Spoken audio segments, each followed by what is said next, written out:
Mesdames et messieurs, bonsoir et bienvenue sur Bloc News. Aujourd'hui, nous sommes au stade régional Alioune Sitoé Diatta de Ziguinchor pour le match qui va opposer Idéal de Dakar face à Entente de Sédhiou. Donc, vous rappelez que le premier match, c'était Walidan contre Kheuygui. Donc, Walidan qui a gagné cette équipe de Kheuygui par 2-0. Le doublé marqué par le capitaine de Walidan, le numéro 5. Et là, c'est la présentation Entente qui se présente face à cette équipe d'Idéal.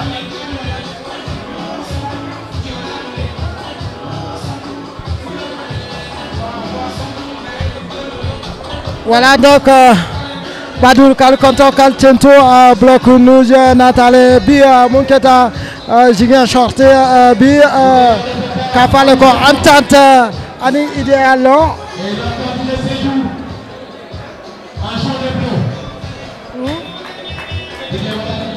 angay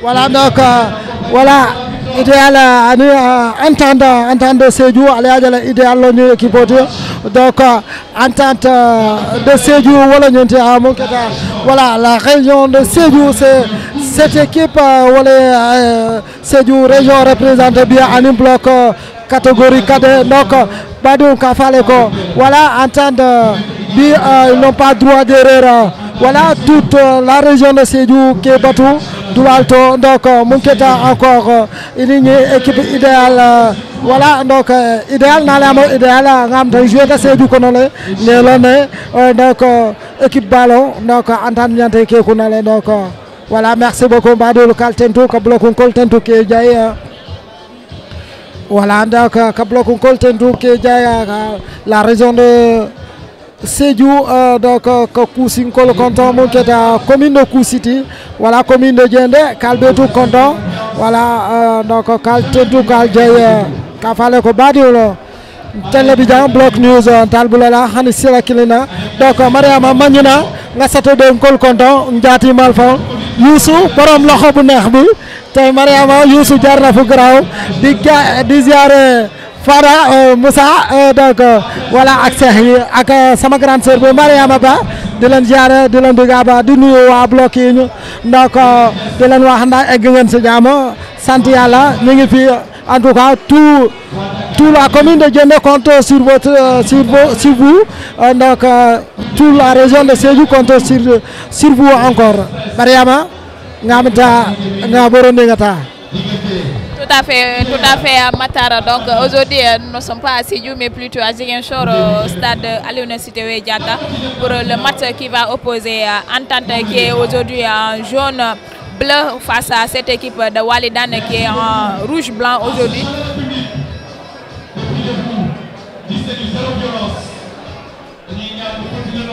Alors Matar, j'espère que tout Sédhiou est derrière cette équipe d'Entente. Donc il ne faut pas oublier que Entente est venu miraculeusement dans ces huitièmes de finale. Parce que voilà, ça a été dur pour eux. Non seulement l'équipe de...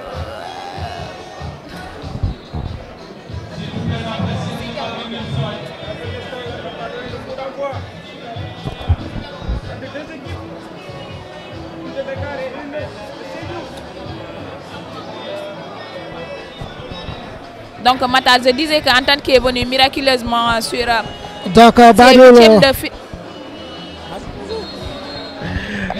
allez coup d'envoi donc allez adjele Idéal ko le ballon fontani tout saute directement donc ngale no more la ko lo ñinti donc bi Abadou la jana atabayla entre Entente ni Idéal toujours ballon pour Idéal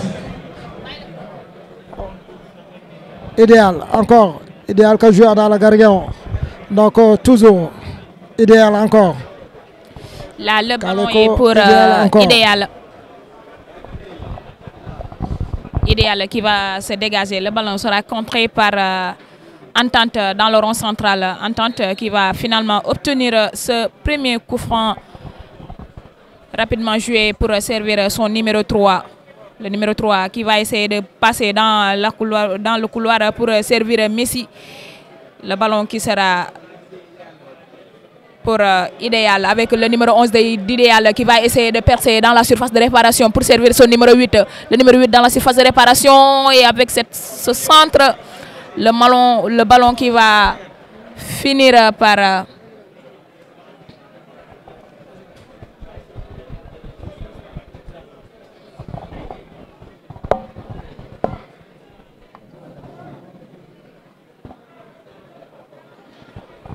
le 5,50 m, un long le dégagement qui sera avec son latéral avec le numéro 12 d'Entente qui va se dégager dans le rond central. Le ballon sera repoussé par Idéal. Le numéro 3 qui récupère ce ballon. Avec... il a essayé de tirer, mais malheureusement, le ballon n'est pas bien cadré.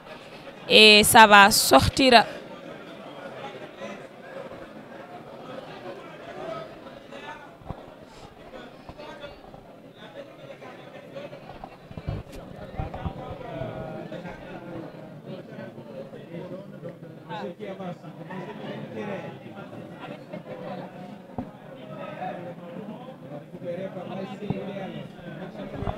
Le ballon avec Idéal qui va jouer avec son portier qui joue pour trouver son numéro 2, mais malheureusement qui n'a pas suivi et la rentrée de tous sera pour Entente. Entente qui joue très rapidement cette rentrée de tous pour son numéro 15 avec Messi, la combinaison qui n'est pas passée et la rentrée de tous sera pour Idéal.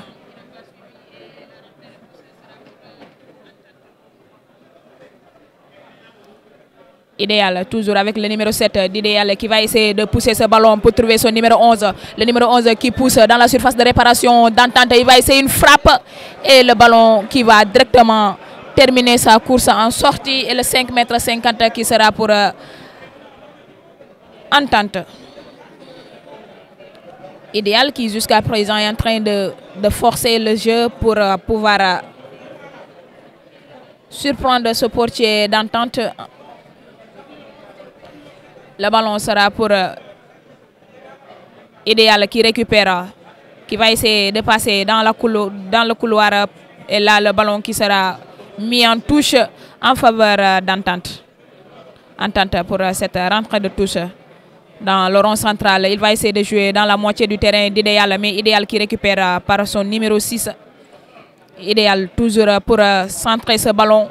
C'est contré par le capitaine d'Entente.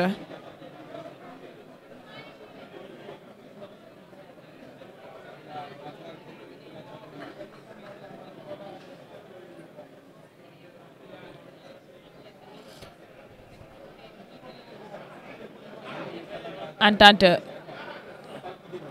qui va essayer de jouer pour son numéro 9 avec le numéro 17 d'Entente pour passer. Mais là, la défense qui a été vigilante du côté d'Idéal qui va repousser ce ballon. Mais ça va toujours rester du côté des rouges et blancs. Idéal avec son numéro 14 qui va essayer de remonter dans le couloir, dans le rond central avec Idéal toujours qui va essayer de servir dans le couloir. Mais malheureusement, le ballon qui est trop loin.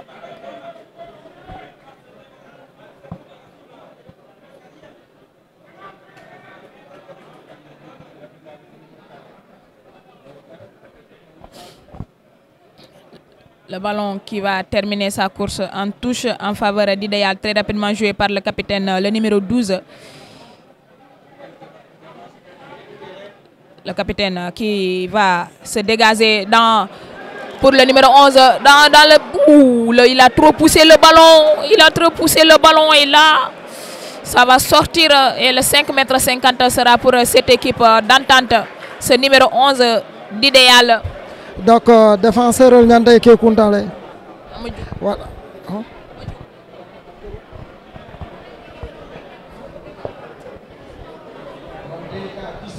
Donc,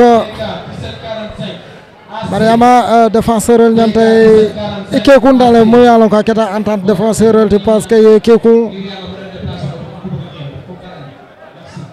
toujours le ballon directement joué avec le portier d'Idéal qui va remonter le ballon pour jouer dans le couloir et le ballon qui était déjà sorti et la rentrée de tous sera pour Entente.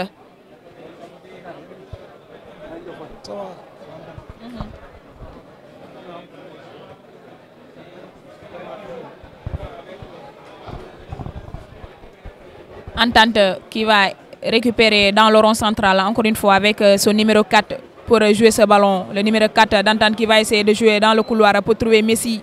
Mais là, le ballon est contré par le capitaine d'Idéal. Mais le ballon va revenir encore pour Entente pour servir dans le couloir son numéro 3 qui accélère le jeu pour jouer avec Messi. Messi pour trouver son numéro 18. Le ballon qui revient avec le numéro 3 qui va essayer de centrer et c'est contré par la défense d'Idéal. Mais le ballon va revenir avec le numéro 12 d'Entente qui essaie une frappe, mais la frappe qui est contrée. Le ballon qui revient toujours avec Entente, le numéro 3 qui va essayer de jouer pour Messi. Mais le ballon qui était trop fort et ça va sortir et le 5,50 m sera pour Idéal. Idéal qui joue latéralement ce ballon qui va essayer de remonter là dans le rond central avec Idéal pour servir dans le couloir, mais le ballon qui sera trop loin et ça va sortir en touche et la rentrée sera pour Entente rapidement jouer. Ils vont perdre ce ballon, la touche sera encore une fois pour Idéal.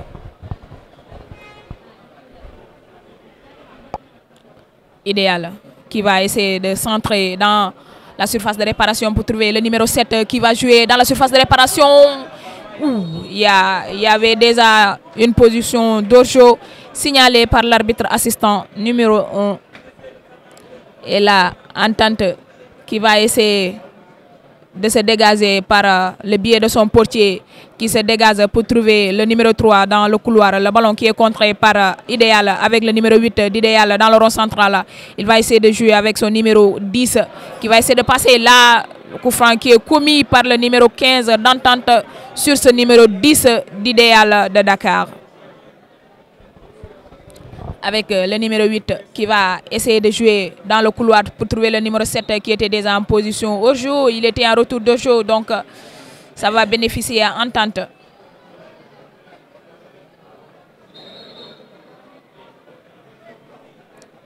L'arbitre qui avertit les deux joueurs, le numéro 10 d'Entente et le numéro 6 d'Idéal. Le long dégagement du numéro 4 d'Entente.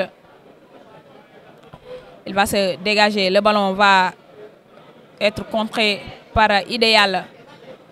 Entente qui récupère dans le couloir, qui va essayer de passer entre deux joueurs, mais qui ne passe pas finalement. Le ballon sera récupéré par Idéal et le coup franc qui est commis par Messi d'Entente sur Idéal.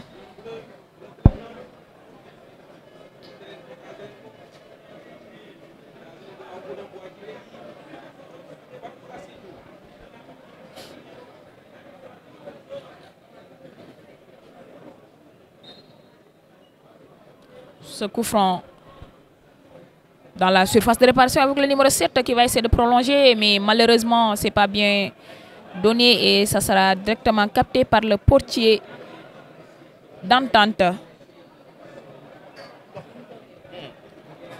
Entente qui se dégage dans le rond central avec son numéro 15 qui va essayer de jouer dans le couloir, dans leur moitié de terrain pour trouver le numéro 11 qui va essayer de jouer très rapidement le ballon qui est contré.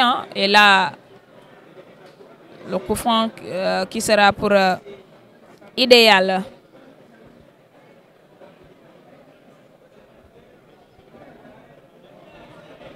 Le dégagement de ce ballon pour trouver dans le couloir Idéal et le ballon qui sera prolongé en corner par le capitaine d'Entente.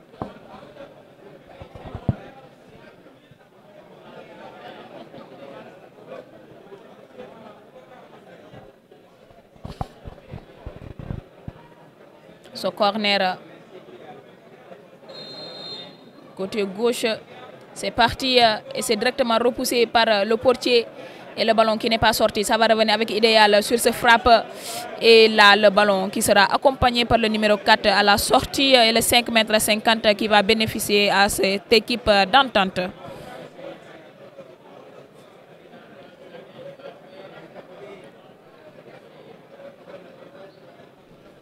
Entente qui joue avec son latéral, le numéro 12, qui va essayer de remonter ce ballon. Et c'est contré, ça va revenir à Idéal. Idéal avec le numéro 8 d'Idéal qui va essayer une frappe et le but. L'ouverture de score d'Idéal.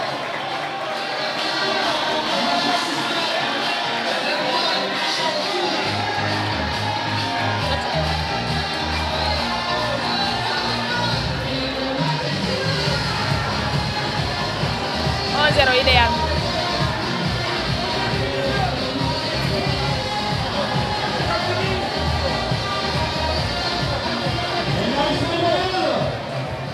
Alors, Entente qui vient d'encaisser ce premier but matinal juste à la 10e minute de jeu. Entente qui vient d'encaisser ce but. Et voilà, en tout cas, tout est possible. Hein. C'est matinal, mais tout est possible. Rien n'est encore joué. Entente n'a pas dit son dernier mot. Donc, ils vont essayer de pousser et égaliser et pourquoi pas remonter. En tout cas, tout est possible. Idéal, ba mu dugalee am na joueur yu lu ñu tekki ci seen wala ndig mel ni téere di ko sànni. Moi je ne comprends pas ça. Donc loolu dafa garaaw. Ça fait le de Teto Idéal ko le yoon la boni ka Finja repoussé par le capitaine d'Idéal. Avec Idéal toujours qui sert son numéro 6 qui va essayer de retourner en arrière pour trouver son capitaine, le numéro 2 pour servir le numéro 12. Et là, le ballon qui est mal récupéré et la rentrée de tous sera pour Idéal. Entente autant pour moi. Donc,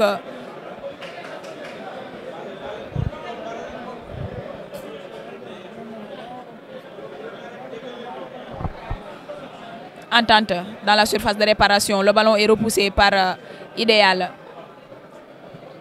Idéal qui repousse ce ballon en touche.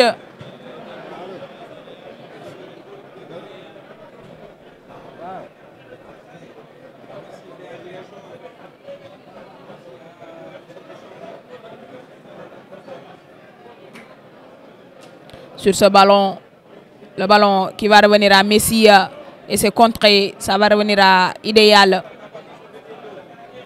Idéal qui va jouer, c'est repoussé par Entente, pas pour longtemps. Le numéro 10 d'Idéal qui va essayer de jouer en profondeur pour trouver son numéro 11. Le numéro 11 d'Idéal sur ce ballon, il va essayer de revenir en arrière pour trouver son numéro 8. Le numéro 8 qui va servir son numéro 10 qui va essayer une frappe, mais le ballon qui va directement sortir et le 5,50 m sera pour Entente. Alors, je vous rappelle, Entente qui a pris son premier but à la 10e minute de jeu et le ballon était contré. Et là, c'est le corner en faveur d'Idéal.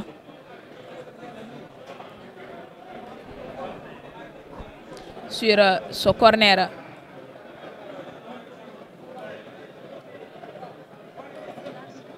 Du côté droit pour Idéal. Idéal qui centre et ça va directement sortir et le 5,50 m sera pour... C'est plutôt une rentrée de touche. La touche sera pour Entente. Mais le ballon qui était déjà sorti, la touche va revenir à Idéal.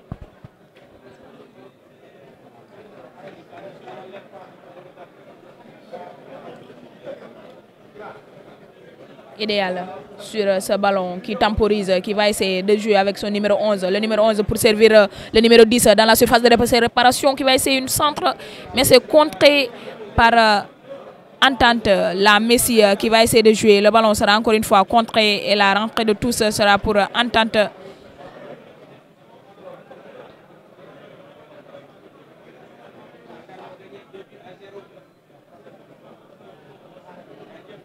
La rentrée de touche. récupéré par le numéro 10 qui sert le numéro 9 encore une fois avec Idéal sur ce ballon. Idéal qui change de côté pour trouver son numéro 8, le numéro 8 qui va servir son capitaine, le numéro 12 dans la surface de réparation qui va essayer de centrer et le ballon qui est contré. Il a trop poussé le ballon et c'est contré par la défense d'Entente, mais ils vont bénéficier d'un corner, cette équipe d'Idéal.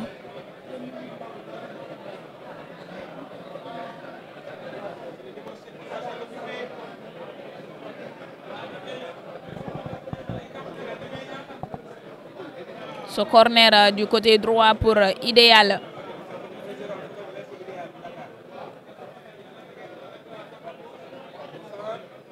Et c'est parti. C'est repoussé par le portier. Ça va encore sortir.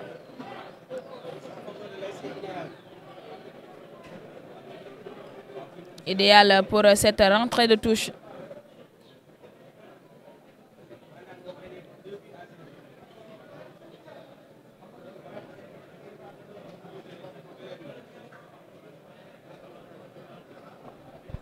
Le ballon avec Entente qui va essayer de se dégager. Le ballon va revenir à Idéal. Idéal, et là, il est en position au jeu. Il avait devancé le dernier défenseur, l'arbitre assistant.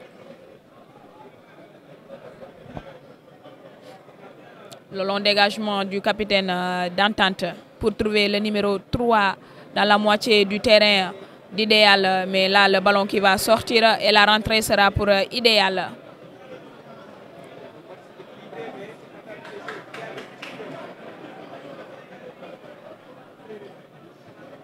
Ballon pour Entente, c'est contré. Ça va revenir à Entente avec le numéro 4 qui va essayer de se dégager dans le rond central pour trouver son numéro 17. Le ballon va rester du côté des jaunes-bleus. Toujours les jaunes-bleus sur ce ballon. Le ballon est contré par Idéal. Idéal qui va essayer de pousser ce ballon pour trouver son capitaine. Le capitaine qui va jouer.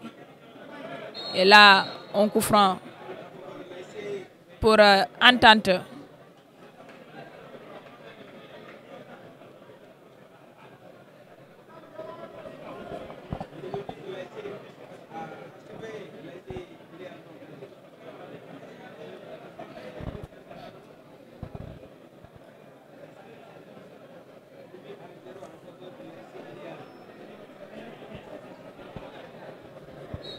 Ce coup franc avec le numéro 4 d'Entente qui va jouer dans la surface de réparation. Et le ballon est contré par le numéro 14 d'Idéal. Le ballon qui va revenir avec Entente pour servir son numéro 18. Entente pour le numéro 10, mais c'est récupéré par le numéro 7 qui va jouer dans le couloir pour trouver son excentré. Qui va essayer de jouer avec son numéro 10, encore une fois, avec le numéro 11 d'Idéal, qui va pousser dans la surface de réparation pour servir le numéro 9 qui joue avec son numéro 7. Le numéro 7 qui va essayer peut-être une frappe. Et là, il est contré, il va obtenir un coup franc très bien placé, en tout cas pour Idéal.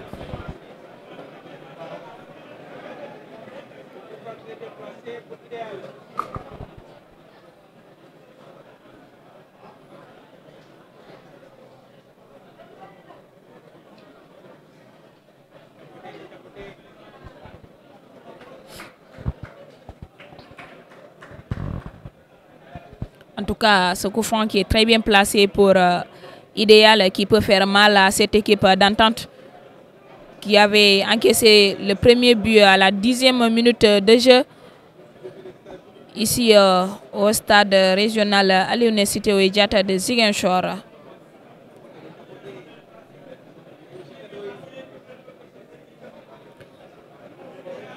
Je vous rappelle que nous jouons les 8e de finale pour ces phases nationales édition 2025 ici à Ziguinchor.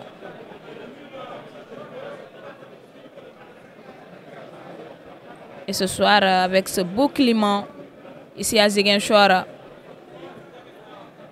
Entente qui, avec ce très bon coup franc d'Idéal,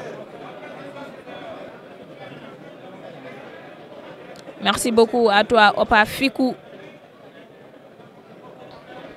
En tout cas, avec un bon tireur, ça peut vraiment faire mal à cette équipe d'Entente.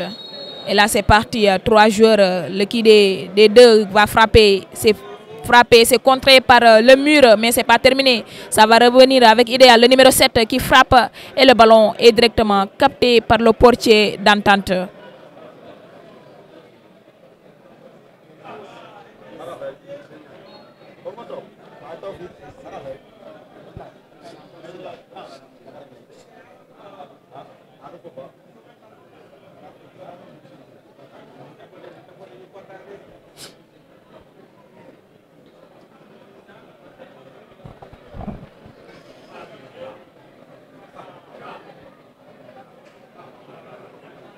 Ce coup franc qui va être exécuté par le capitaine d'Entente qui joue très rapidement. C'est contré par Idéal qui va servir avec le numéro 7 d'Idéal. Encore une fois, le numéro 7 qui pousse le ballon dans la surface de réparation. Il va essayer de frapper. Le ballon qui est mal joué, mal négocié par ce numéro 7 d'Idéal.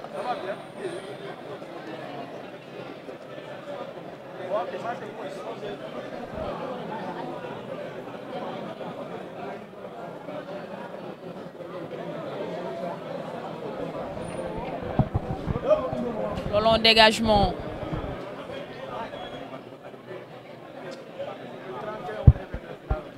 Le ballon va revenir encore une fois avec Idéal dans la moitié du terrain avec le numéro 7 qui va servir le numéro 8 dans le couloir. Le numéro 8 d'Idéal qui va essayer de frapper et le ballon qui est contré par le capitaine. Là, il y a une faute très rapidement jouée par Entente avec le numéro 3 d'Entente qui va essayer de passer, mais face à ce joueur, à ce numéro 7 d'Idéal, le ballon sera récupéré dans le rond central qui va essayer de jouer avec son numéro 10. Le ballon va revenir encore une fois avec le numéro 6 qui sert son numéro 4.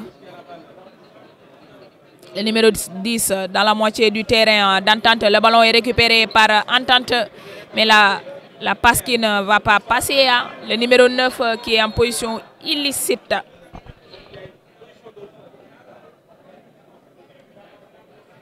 Mado Abraham. Matar, il est là. Hein?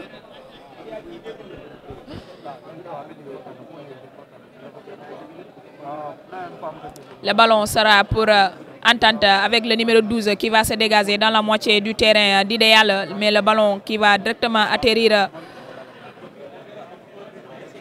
à Idéal. Toujours dans le rond central avec le numéro 10 qui va servir le numéro 7 dans le couloir. Le numéro 7 qui va essayer de pousser le ballon. Il pousse pour servir le numéro 8, 9. Mais là, l'arbitre qui va siffler une faute en faveur de cette équipe d'Idéal. Entente autant pour moi.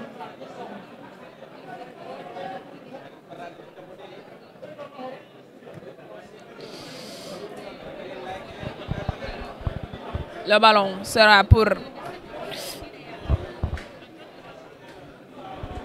dans le rond central avec Entente. Le ballon est repoussé par Idéal dans le couloir pour trouver le numéro 11 qui va très rapidement jouer ce ballon. Il est contré.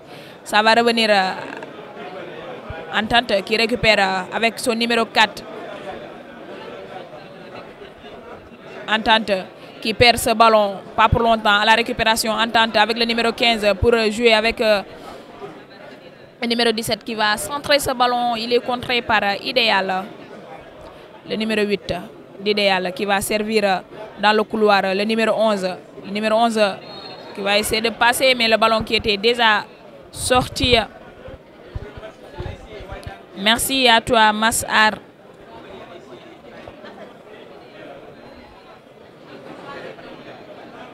Mamoudou Diallo, ça va bien? Le ballon va revenir à Entente qui va servir Messi dans la moitié du terrain. Encore une fois, le ballon sera pour Entente. La rentrée de tous sera pour Idéal.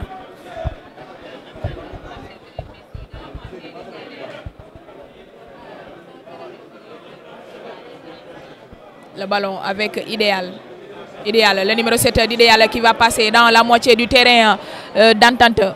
Le numéro 7 qui pousse ce ballon. Il va essayer de donner, de changer de côté, mais le ballon sera contré par Entente. Ça va revenir à Idéal avec le numéro 10 pour donner cette passe, mais il y avait position hors jeu avec ce numéro 9.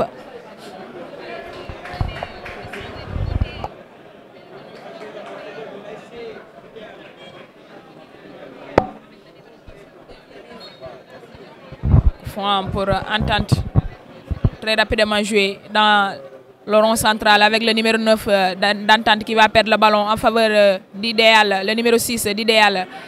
Le ballon, il y a une faute sur le joueur d'Idéal dans le rond central. John Carou, je vais bien.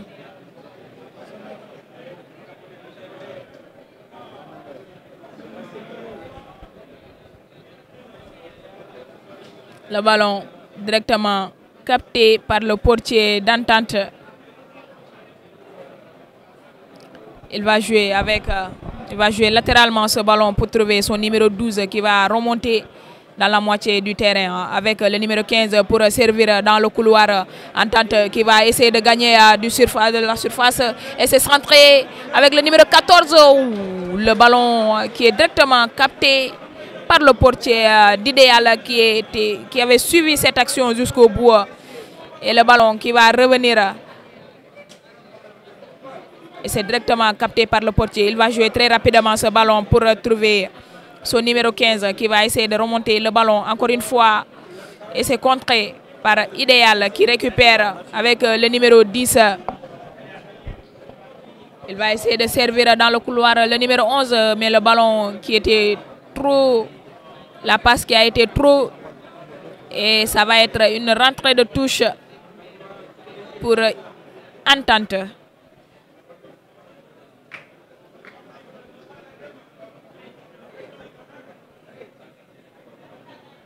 Mas waxuma sa yóbbante de Matar Mas daf laa yóbbante ci man Mas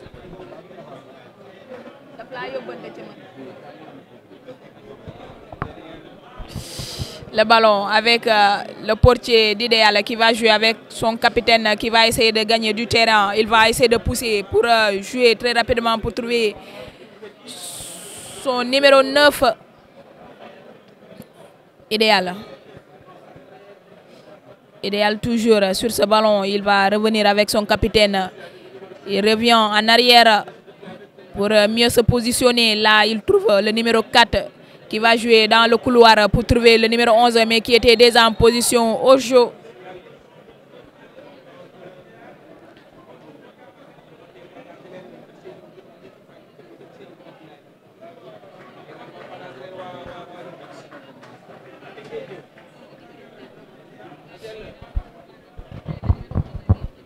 Le long dégagement d'Entente. Il y a eu une petite poussette et là, ça va revenir pour Idéal. Idéal qui joue très rapidement. Le ballon sera contré par Entente avec le numéro 14 d'Entente pour servir le numéro 18. Entente toujours et là qui va finalement obtenir ce coup franc.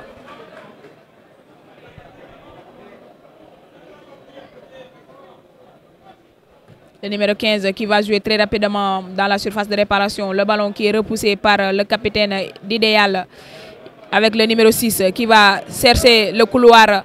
Et là, c'est le portier qui sort pour repousser ce ballon en touche.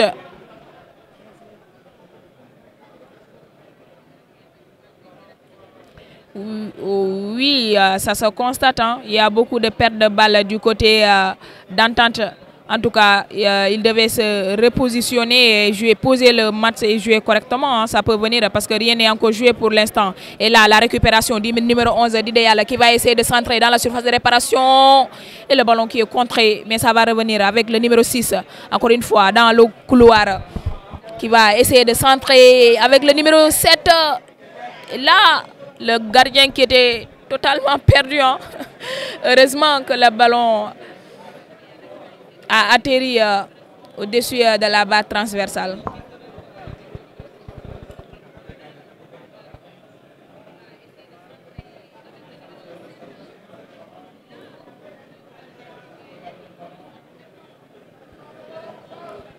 Le long dégagement du portier d'Entente dans le rond central, le ballon est récupéré par Entente.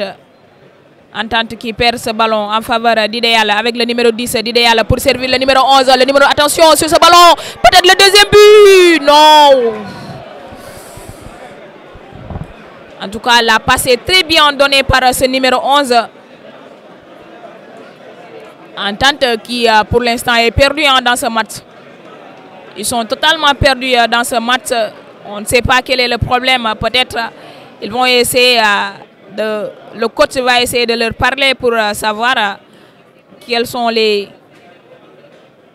alternatives à amener pour pouvoir surmonter ce match-là. Et là, le ballon avec le numéro 11, encore une fois, dans ce couloir qui est laissé. Hein. Personne ne le dérange. Et le ballon dans la surface de réparation, c'est repoussé par ce numéro 4 d'Entente. Le ballon qui va revenir avec le numéro 12. La touche qui sera pour Idéal. Ce numéro 11 d'Idéal qui n'est pas du tout dérangé par le latéral d'Entente. En tout cas, il joue correctement et on lui donne le ballon et il parvient à passer devant cette défense d'Entente. En tout cas. Et là, c'est une rentrée de touche pour Idéal.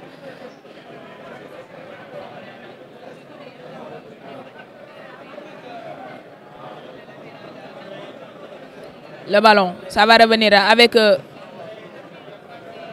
numéro 12. Le ballon est contré, mais ça va revenir à Idéal et c'est repoussé.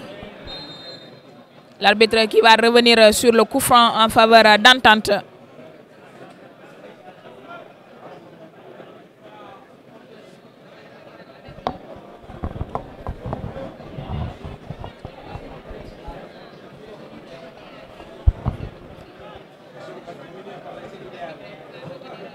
Le long dégagement, c'est contré par Idéal dans le rond central.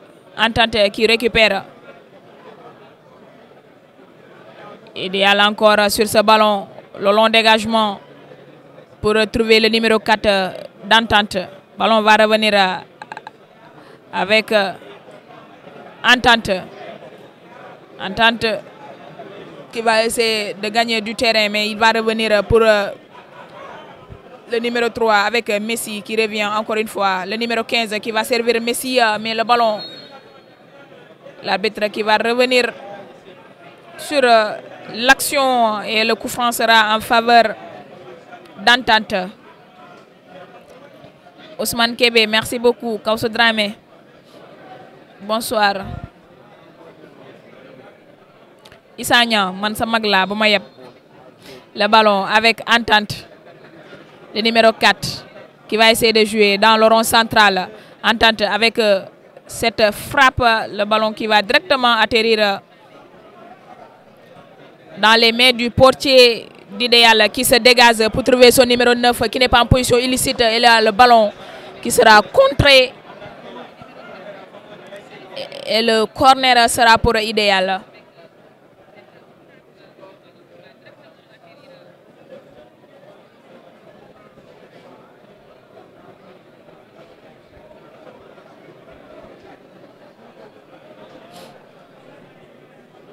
En tout cas, Entente qui a intérêt a très bien joué parce que là, il n'y a pas de deuxième chance.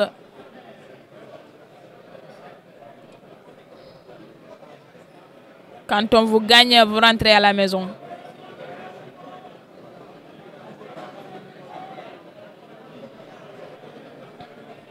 Avec ce corner pour Idéal. Le corner s'est repoussé par le portier. Là, l'arbitre qui siffle une faute sur le portier d'Entente.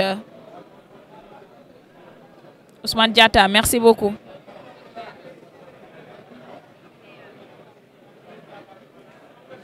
Le long dégagement du portier d'Entente.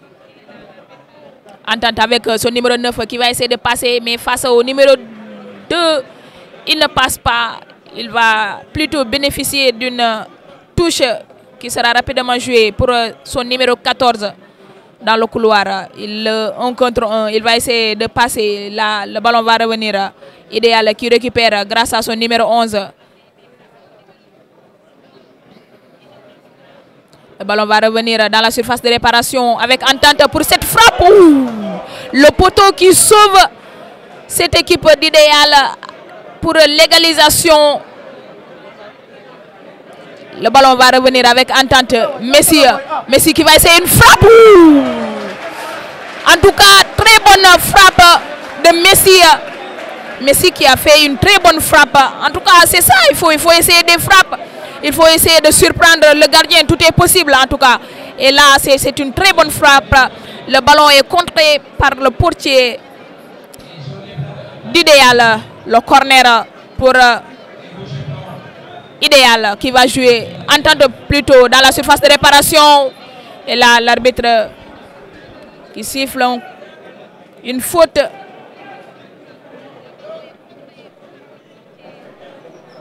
Merci à toi, Ousseynou Bodian. Idrissa Seydi, bonsoir. Salut, comment tu vas? Le ballon est joué avec le numéro 12 qui va essayer de remonter le ballon dans la moitié du terrain d'Entente, qui va préférer jouer avec son portier qui se dégage dans le couloir pour trouver le numéro 14 qui va jouer ce ballon. Et là, Entente avec le numéro 9 qui n'est pas en position au jeu. Le numéro 9 là.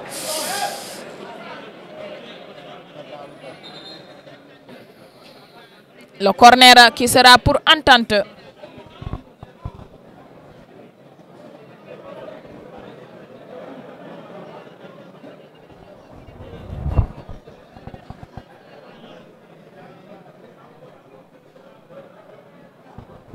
En tout cas, Entente qui revient dans ce match-là avec des coups, voilà, des frappes qu'il essaie. Hein. C'est comme ça, il faut essayer des frappes, essayer de surprendre le gardien. Ça peut donner quelque chose. Alors, il faudra foncer sur ce coup-là avec cette frappe de Messi.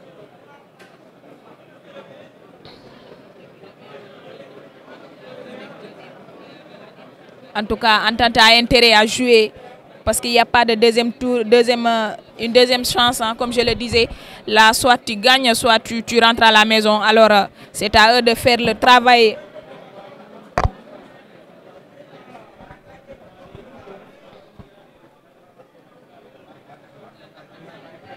Avec ce corner, l'arbitre qui donne un carton jaune au joueur d'Idéal, hein, qui devrait sortir et qui a pris son temps pour sortir. Et là, il a bénéficié d'un carton inutilement avec ce corner pour Entente.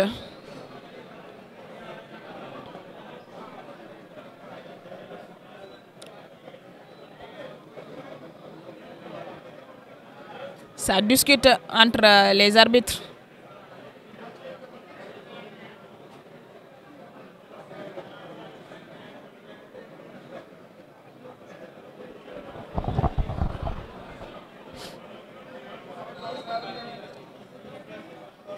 Ce corner repoussé par Idéal.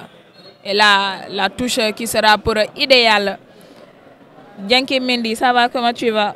Seydi Kaoussou Dramé, ils vont gagner. Ah, on l'espère parce que c'est soit ils gagnent, soit ils rentrent à la maison. Alors c'est à eux de faire la différence et de gagner, hein, pour pouvoir continuer à compétir dans ces phases nationales édition 2025. Et là, le ballon qui va revenir au portier d'Entente.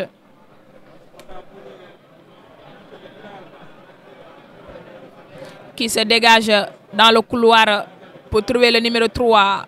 Entente, le ballon va revenir à Idéal avec le numéro 7. Il va finalement perdre. Entente qui récupère pour servir son numéro 17. Entente avec le numéro 4. Il perd le ballon. Le numéro 10 d'Idéal dans la surface de réparation. Il donne la passe au numéro 9 qui va essayer de centrer. Heureusement. heureusement qu'il y avait le capitaine, la défense qui a suivi l'action. Il a attendu le portier dans les camps et il a sauvé ce ballon. Et là, le ballon qui va revenir en tente, mais c'est trop poussé. Ils ont trop poussé le ballon. Ça va terminer sa course en touche. Et la rentrée sera pour Idéal. Salvador Israël bloc joue demain à partir de 8 h. Et là, avec le numéro 11 d'Idéal qui va essayer de donner la passe. Le ballon qui va revenir à Idéal. Idéal avec le numéro 10. Le ballon frappé, contré par le numéro 3. Et là, le corner sera pour Idéal. Oui, Elas Ndiaye, c'est Entente de Sédhiou.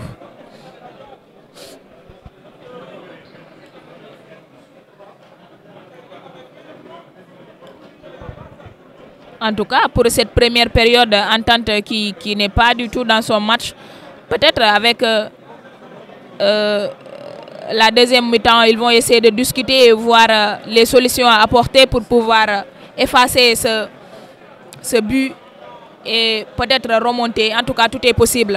Ce corner qui va être dégagé, mais ça va revenir pas pour longtemps. Entente qui récupère pour servir son numéro 9, mais le ballon qui est trop poussé et ça va terminer sa course en touche.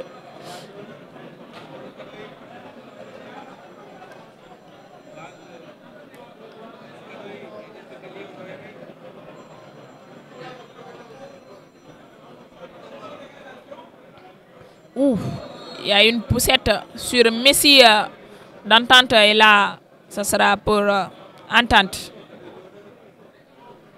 C'est lui-même qui va frapper, hein. En tout cas, il est bon sur ces genres de frappe là.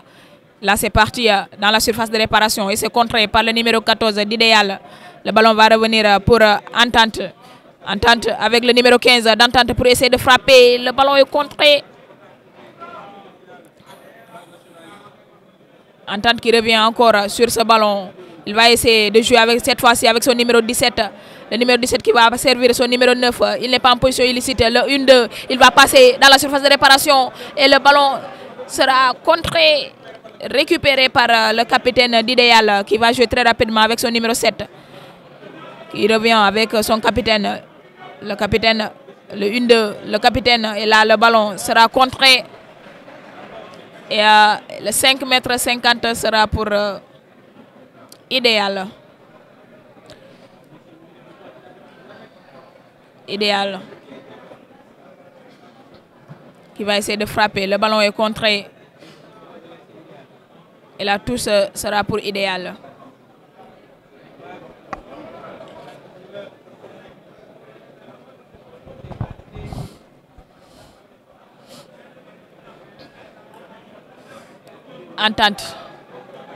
Entente sur ce ballon pour servir son numéro 3 dans le couloir.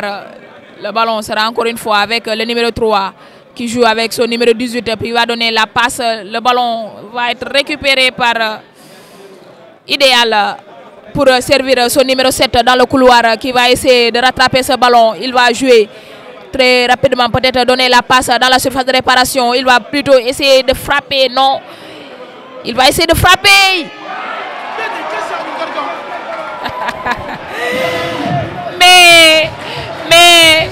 mais Matar, ce gardien d'Entente, ça ne va pas du tout. Hein. Entente qui vient d'encaisser son deuxième but. Mariama, yalone que Abadaminto Entente, le deuxième but encaissé directement parce que gardien le but là.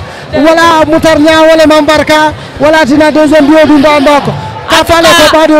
Nous sommes à la 44e minute de jeu et l'Entente qui encaisse son deuxième but face à cette équipe d'Idéal. Entente qui vraiment... Il y a la défense sécurisée là, mais aussi nous gagnons sa force de frappe là. Ici bien à tout moment. Qu'on a pas d'amito. Gardien on a d'amouroux là, mais Mariama Marceau kono. Je vois ça parce qu'à Bobo la Marceau kono.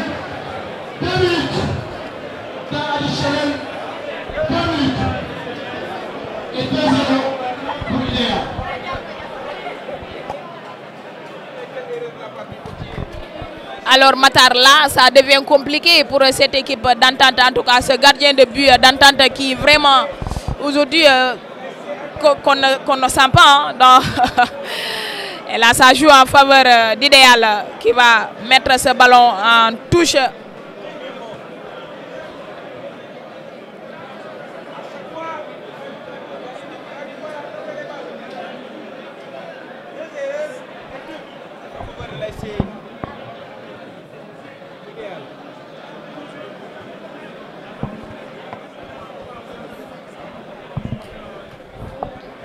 Messi qui récupère le ballon, Spap. Et là, une faute pour Entente. Ah, vraiment, Ibrahima Sadio, ce gardien-là, ça reste à désirer, hein, en tout cas.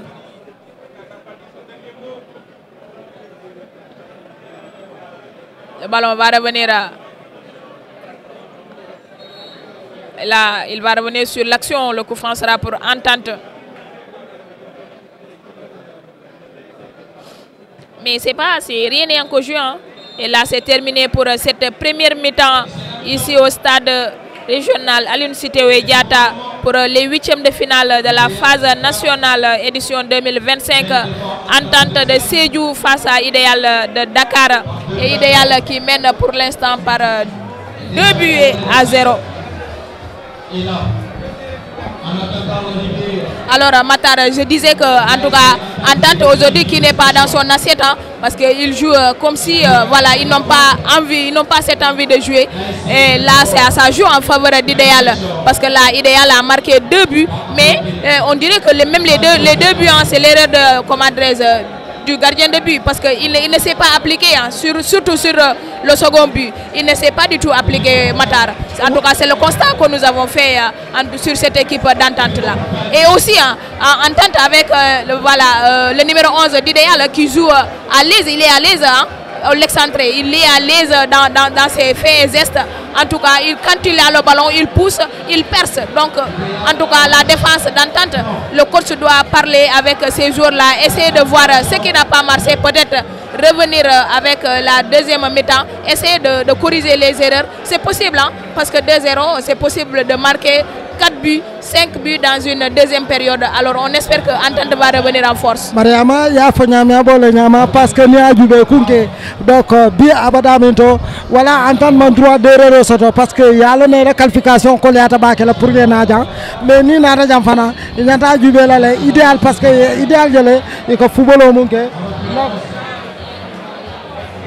Et que football au monde, idéal que football au monde, yo jele donc il y a idéal contre la nyama ngam da coach fo nyanda wolonale mais abadaminto idéal excentré yo la boulay jouer parce que manama un excentré très rapide, très excellent technique ni au boula au jouer donc à qui fallait parce que Adel ka kuo be tout comme ça gardien fana il n'était pas concentré parce que ko lo mu yalo ko gardien ni nyanda bala mutala ni alo ta botalo la aboska eta kon ni deuxième bio lo do wala gardien na prise le mambarka wala tina mais aussi manama nga kuje ta mu yalo ka njahal iti encore cabinet premier bio duni e bortanane inata e safel bonité to ka fidika ya muruni teto ya city.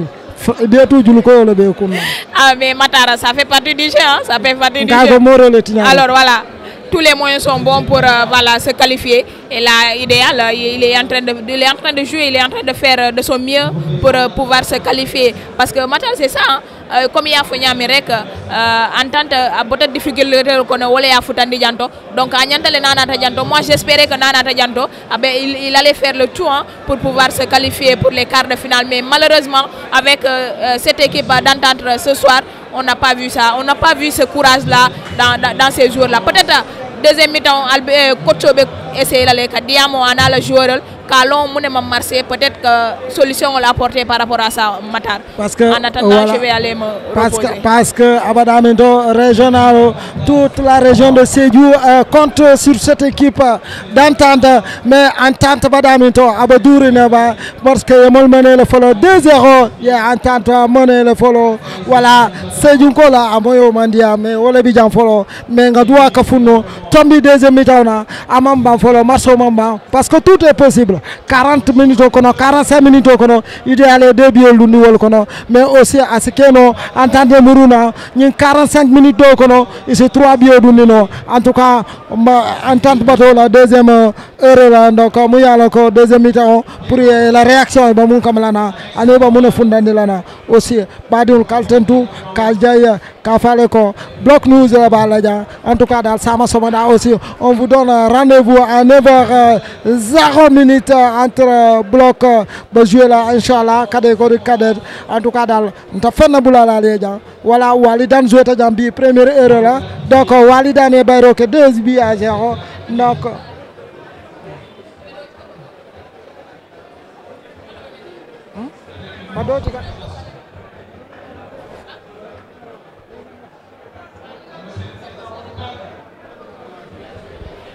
donc badio abore nyama kalcentu kaljaya ka fale ko Belfort be jouer la deuxième heure là inchallah rabbi en tout cas dal mo bloc ngol bi jane bloc news bi jane balda nana la 22h Belfort va jouer inchallah rabbi en tout cas ata yombula inchallah en tout cas majube la mo mumjetu no la pour que Belfort marso bonde en tout cas nda kutola la merci beaucoup merci à vous tous merci à bloc news merci staff technique mol ba Dakar mul ko mol suivre kalcentu kaljaya donc à la barka alma ale naljo fognato do monde nga muruna le jom côté ke on ne peut saluer vivement saluer les efforts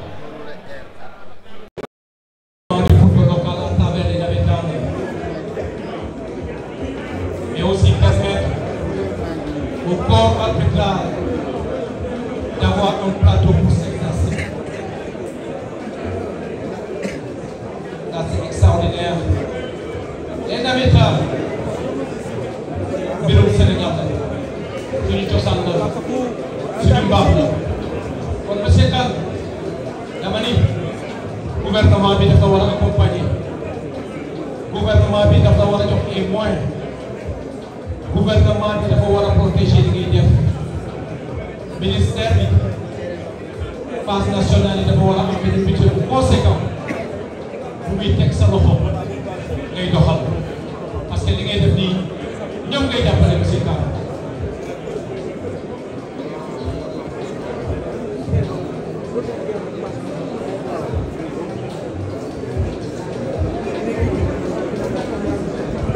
et monsieur Amadou Kane Casamance kontaan nañu Casamance ñu ngi lay gërëm di sant abaraka abaraka te li ma dee sànq mooy yaa ngi gërëm aussi tamit population Casamance supporters yi ASC yi le président Ousmane Sakho les présidents des autres organes ci yeneen régions yi le président de l'ODCAV de Ziguinchor les présidents de zone et d'ASC yaa ngi gërëm di sant aussi nos forces de défense et de sécurité les éléments du commissaire Ba et du lieutenant Dieng ñëw na sax mu ngi ci kaw di ko jaajëfal match bu nekk ya lieutenant est là pour superviser ces éléments. Je remercie aussi au nom du président Amadou Kane la brigade d'intervention des sapeurs-pompiers jërëjëf les ASP Sadji le président Amadou Kane mu ngi leen di gërëm leen sant waaye le président Amadou Kane nee na ma mu ngi gërëm di sant di taxaw ci ki nga xamante ni mooy le président du conseil départemental responsable de ce stade-là monsieur Georges Mansali ici présent monsieur Mansali gis nañu innovation de taille am cette année au niveau du stade Aline Sitoé Diatta malgré les fortes pluies l'équipe buy gérer stade bi ñu ngi def seen kéemtalaay kattan bu ñu ñëwee une heure de temps après dañuy gis ni ndox taxawatul donc loolu chapeau au directeur du stade Seydina Ba c'est au nom du président Amadou Kane pour samay mbokk ci may wax damay jottali rek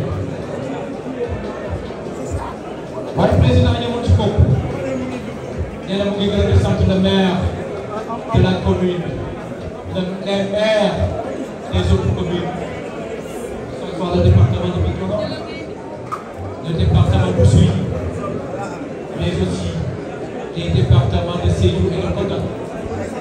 Le président mu ngi leen di jaajëfal bu baax a baax a baax di gërëm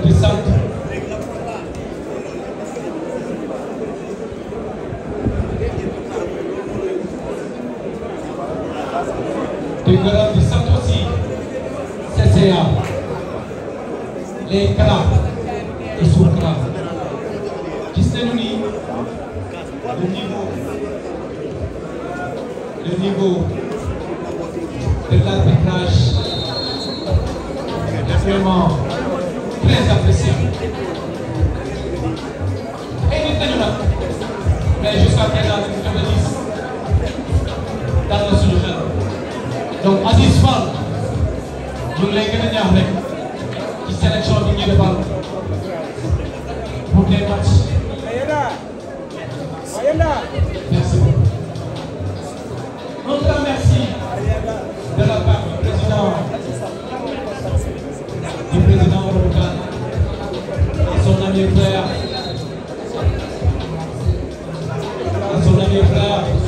le président Seydou Sané, l'inspecteur régional des sports, de la jeunesse et de la culture, monsieur Ibrahima Diba.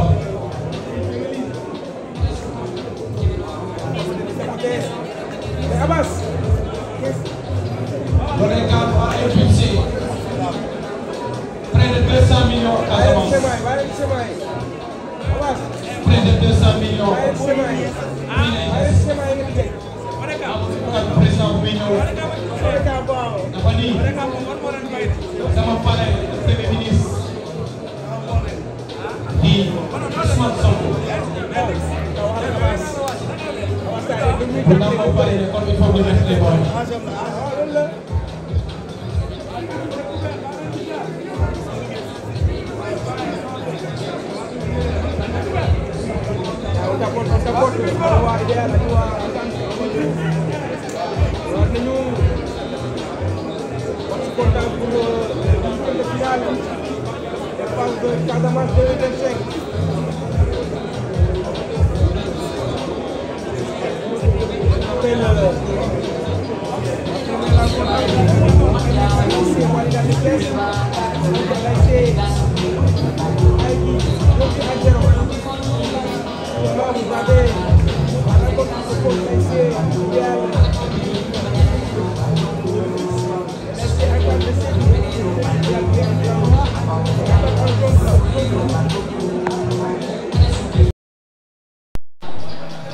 Alors, Matar, nous sommes de retour.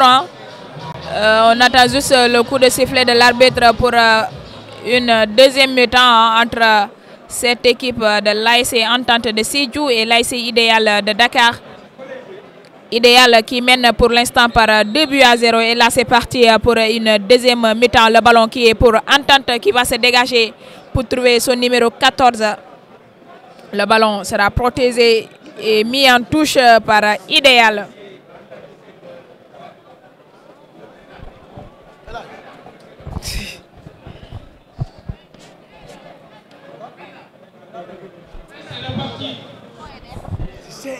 Le ballon avec Entente. Idéal, Entente qui va essayer une frappe et là c'est directement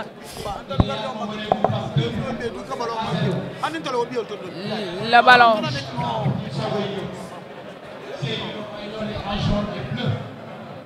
Merci beaucoup.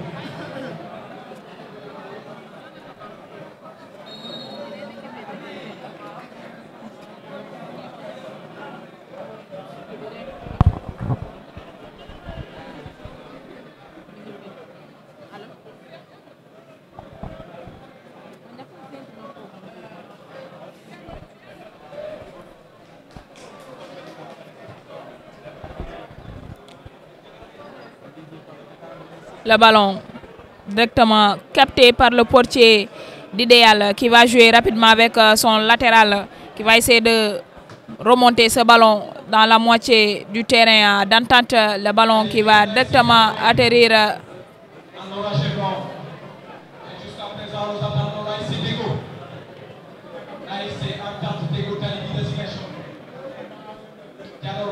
Le ballon avec Entente qui va revenir à Idéal. Et le ballon qui va terminer sa course en touche et la rentrée sera pour Entente. Entente sur cette rentrée de touche.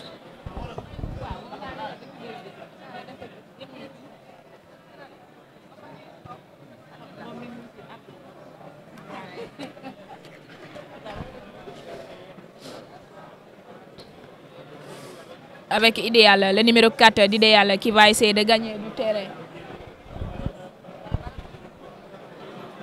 C'est directement capté par le portier d'Entente qui va jouer latéralement. Entente sur ce ballon. Il temporise pour chercher peut-être de l'appui. Le numéro 4 est là qui va finalement obtenir un coup franc.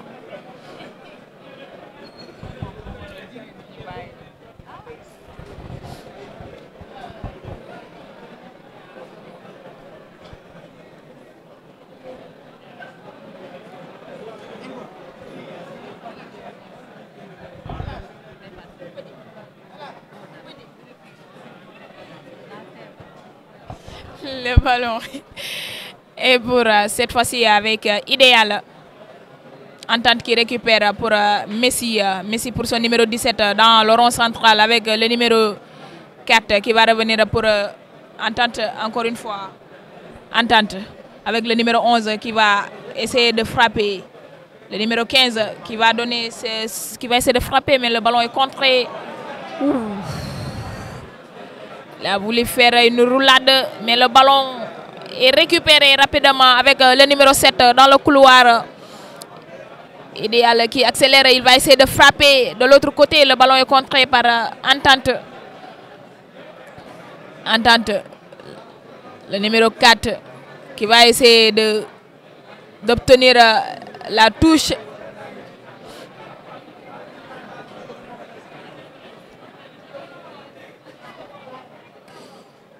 Ballon toujours.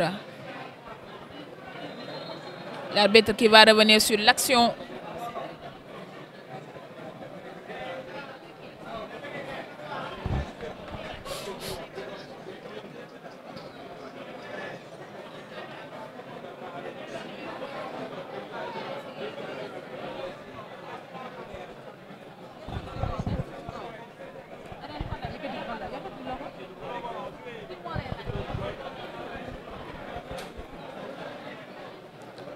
Le ballon avec Entente.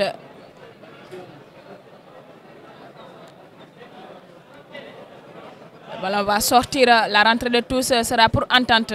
Entente encore une fois dans le couloir. Le ballon sera récupéré et remis en touche.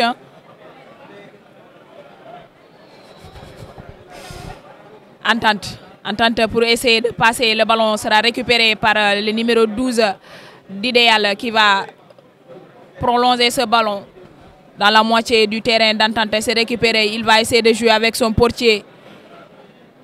Il temporise. Là, il joue avec son numéro 4. Il va revenir sur le portier. Peut-être cette fois-ci qui va se dégager en profondeur dans la moitié du terrain d'Idéal. Il va essayer de prolonger ce ballon. C'est trop. C'est trop. C'est trop. Et là, le ballon qui va sortir.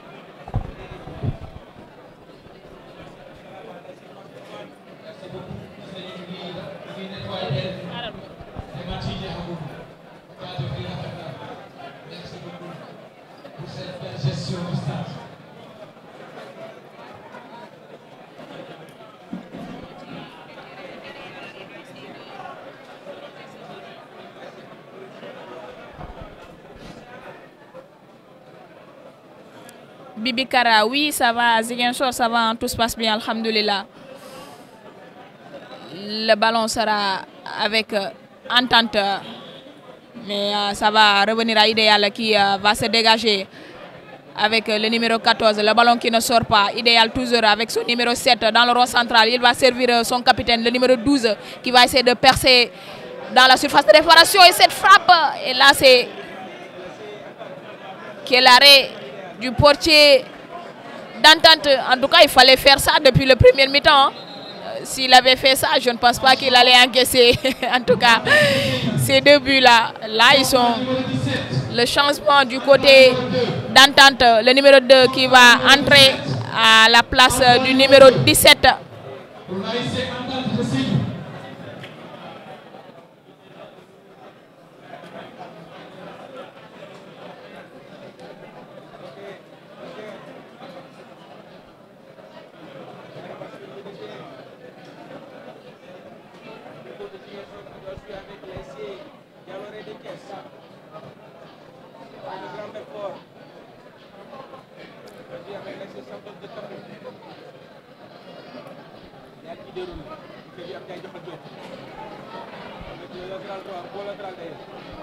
Le ballon avec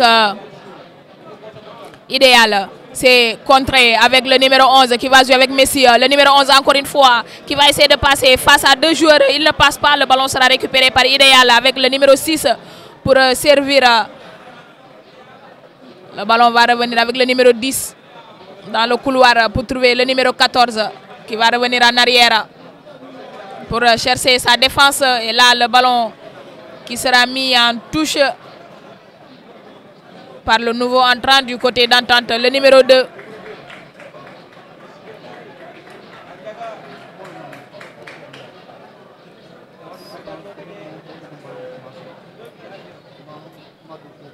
Le ballon avec le numéro 10, Messi. Le ballon qui va revenir avec Entente. Le numéro 11, Entente qui perd ce ballon en faveur du numéro 8 qui va essayer de jouer rapidement dans la surface de réparation. Mais le ballon qui va malheureusement sortir. Et 5,50 m pour Entente.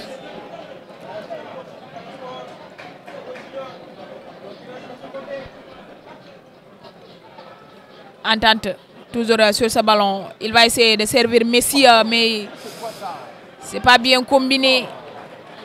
Et là, tout sera pour Idéal. Le ballon est récupéré par Messi. Entente autant pour moi pour servir le numéro 2, le nouveau entrant pour servir le numéro 14, mais le ballon qui n'est pas du tout retenu par ce numéro 14 d'Entente. Ça va revenir pour Idéal avec le numéro 4 d'Idéal qui va essayer de jouer et mettre le ballon en touche.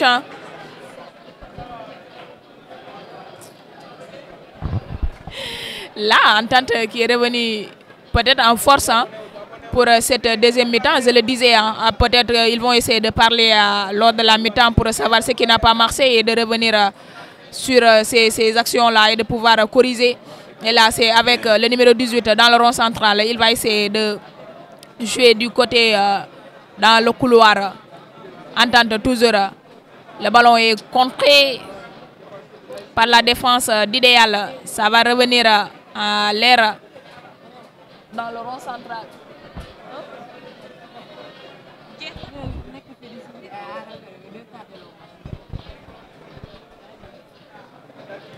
Entente dans le couloir avec le numéro 18 dans le rond central. Il faudra pousser ce ballon, il faut aller de l'avant pour pouvoir marquer. En tout cas, Entente. Le ballon, ça va revenir. Et là, c'est intercepté par Idéal. Avec ce numéro 9 d'Idéal dans sa course. Le numéro 9, il pousse. Le numéro 9 qui pousse toujours. Il va donner la passe, mais malheureusement, le numéro 7 n'a pas suivi. Le ballon va terminer sa course. La sortie est le 5,50 m pour Entente. Avec le portier qui va jouer avec sa défense. Le ballon va lui revenir. Il va remonter pour trouver son latéral. Le latéral d'Entente pour jouer en profondeur.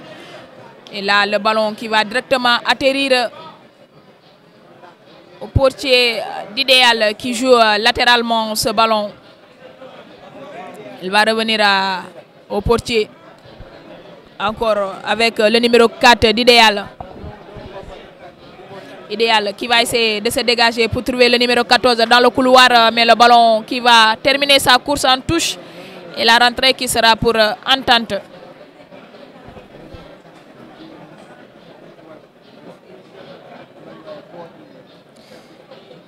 Bloc joue demain à 9 h au terrain de Casa Sport. À partir de 9 h demain, Inch'Allah.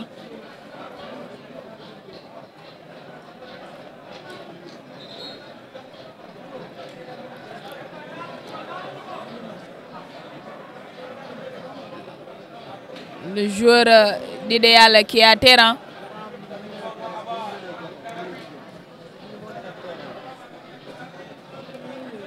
En tout cas, Entente.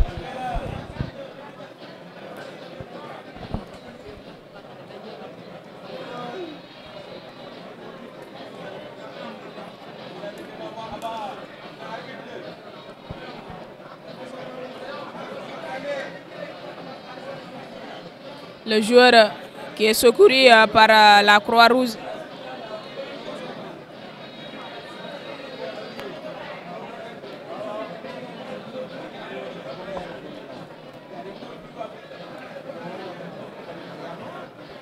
Le ballon va revenir avec Entente. Entente dans la moitié du terrain pour servir son numéro 2. Le ballon sera récupéré par Idéal dans le rond central. Et la Entente qui va commettre ce coup franc. En tout cas, il faut cesser ces coups francs inutiles là.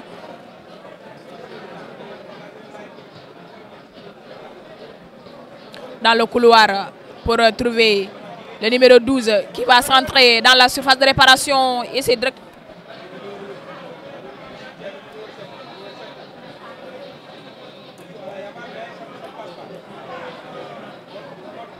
Le ballon avec Entente dans le couloir qui va gagner du terrain. Entente toujours dans le couloir. Il est contré. Le ballon va sortir et le corner va bénéficier à Entente.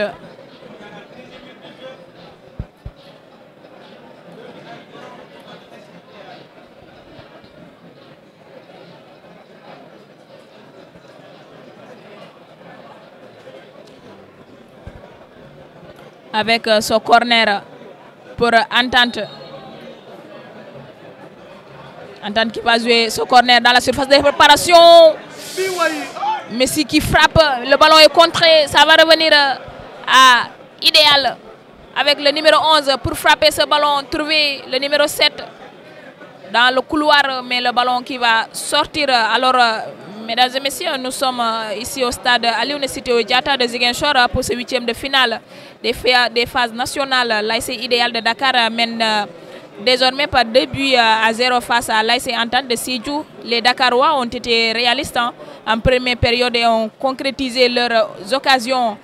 Mais attention, rien n'est encore joué. Entente revient avec plus d'intensité dans cette deuxième mi-temps.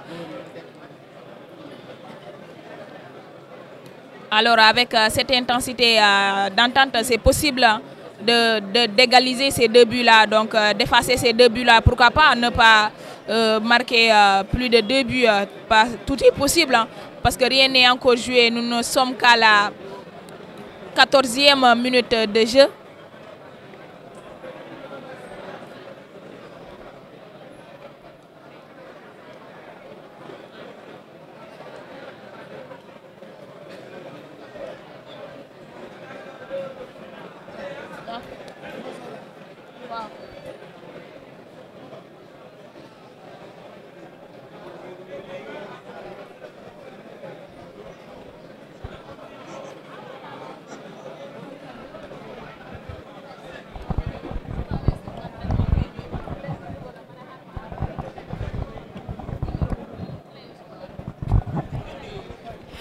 Le ballon avec Entente qui va servir son numéro 18 pour le numéro 11. Entente toujours dans la moitié du terrain d'Idéal. Il va jouer Entente toujours sur ce ballon pour servir le numéro 2 dans le couloir. Il va essayer le numéro 2.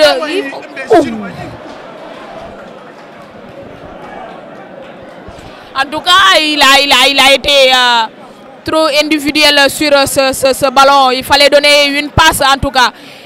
Quand on est en équipe, il faut savoir jouer avec ses coéquipiers. Il ne faut pas jouer solo parce que sinon, on allait te laisser tout seul dans le terrain. Et là, c'est idéal qui récupère ce ballon, qui va protéger le ballon.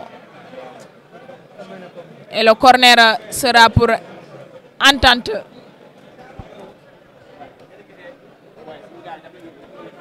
Merci beaucoup aux internautes de Bloc News, en tout cas où que vous soyez. On vous dit bonsoir. On vous dit bonsoir et merci de nous suivre sur Bloc News. Et là, ce corner, le ballon qui est déjà sorti. Et là, le 5,50 m pour idéal.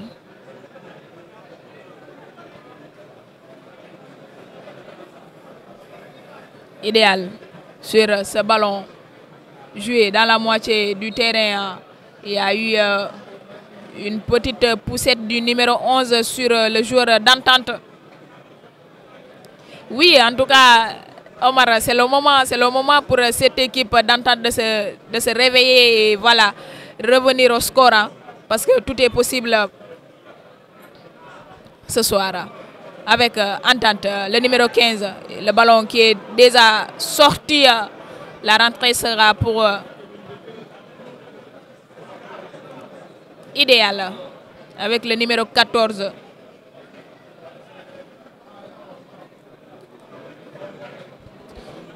Idéal, le numéro 10 qui va servir le numéro 11 dans le couloir. Et là, le ballon est contré par le capitaine, le numéro 12 de cette équipe d'Entente, qui va mettre ce ballon en touche. Papiscoli, merci à toi. Le ballon avec idéal, avec le numéro 11, encore une fois, qui va essayer une frappe, mais le ballon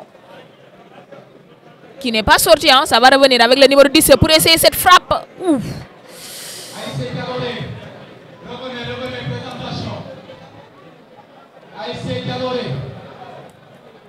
Revenez pour la présentation, s'il vous plaît. C'est bien joué.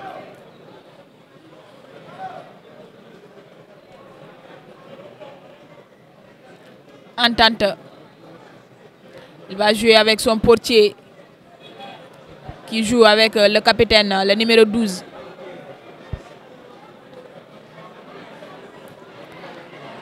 Entente. Ouh. Le ballon qui va finalement...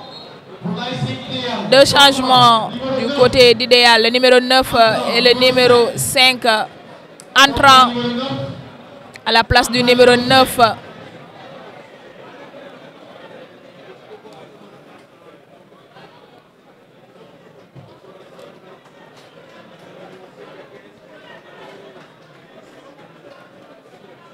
Et le numéro 15 qui va entrer à la place du numéro 10. Merci Papiscoli. En tout cas,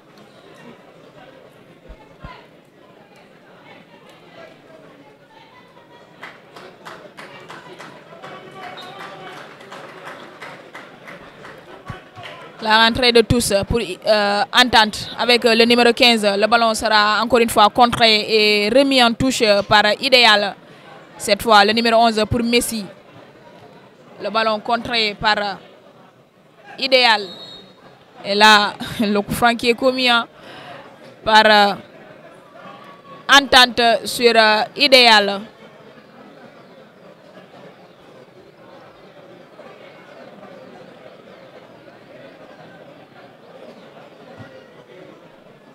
Le ballon repoussé par le capitaine d'Entente. Entente avec Messi pour récupérer le ballon. Le ballon va revenir à idéal pour servir dans le couloir, mais le ballon qui va terminer sa course en touche en faveur d'Entente. Merci beaucoup à toi, Makai Mansali.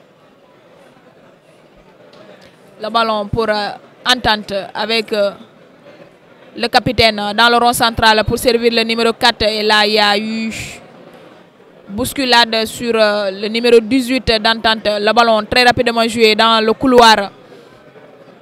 Entente qui va revenir pour Messi. Messi sur ce ballon, et là, le coup franc qui est commis, peut-être avec carton, oui. Oui, c'était un peu méchant de sa part. Le numéro 18 d'Entente. Merci beaucoup à toi, Omar Maria. On l'espère en tout cas. Toute la population de Sédhiou est derrière cette équipe d'Entente.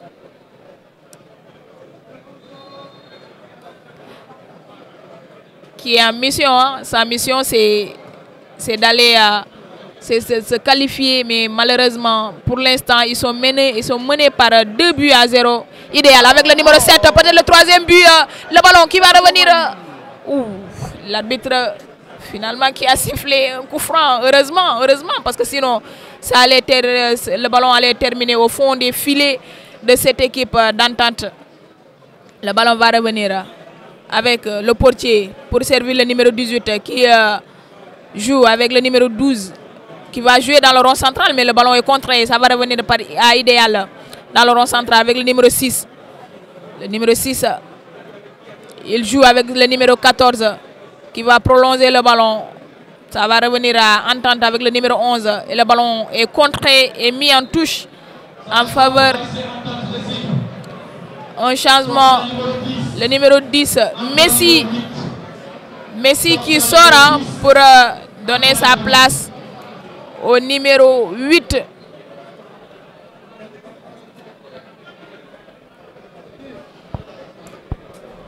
Le ballon est pour Entente. C'est repoussé par la défense d'Idéal dans le rond central, dans la moitié du terrain d'Entente. C'est récupéré. Ça va revenir avec le numéro 7 dans le couloir. Le numéro 7 d'Idéal dans la surface de réparation. Il va donner le troisième but. Le troisième but pour cette équipe d'Idéal.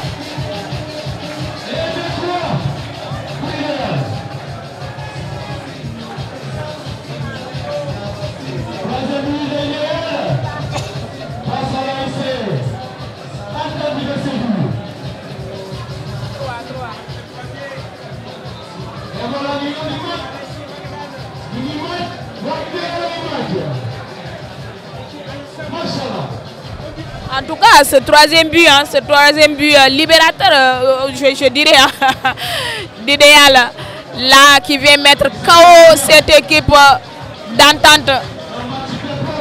Ça vient mettre KO cette équipe d'Entente, en tout cas, qui jusque-là, qui ne parvenait pas à égaliser ces deux buts, et là, qui vient d'encaisser le troisième but. Donc, ça devient difficile en tout cas.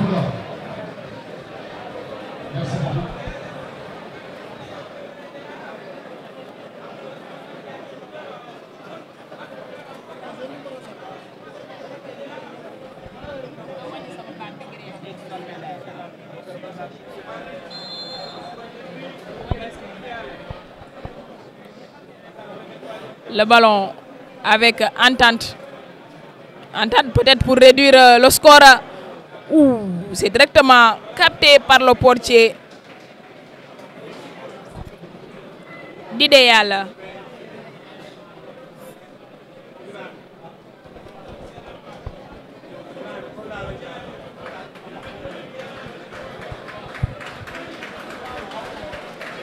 Nous avons la 68e minute ici au stade Alioune Sitoé Diatta.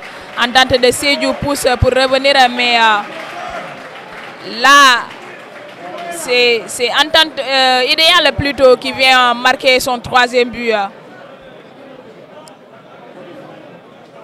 En tout cas, c'est terrible pour Entente qui était en train de mettre la pression, mais sur cette action, la défense a été prise de vitesse. Idéal mène désormais 3-0 et se rapproche très sérieusement d'une qualification pour les quarts de finale ici au stade Alioune Sitoé Diatta de Ziguinchor. Le ballon qui va revenir et la rentrée de touche pour Idéal. Entente qui perd encore une fois les pédales après avoir encaissé le 3e but. Entente. Et là, le ballon est perdu. Récupération pour Idéal avec le numéro 2 qui va jouer. Le ballon qui est sorti et la rentrée de tous. Changement pour Idéal. Le numéro 13 qui va faire son entrée. Carton, un carton rouge. Hein?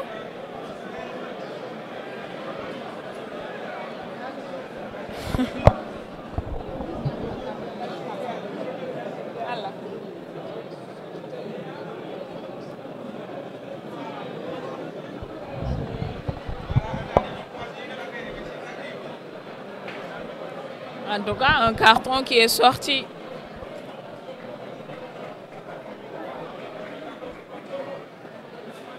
Un carton rouge pour Idéal.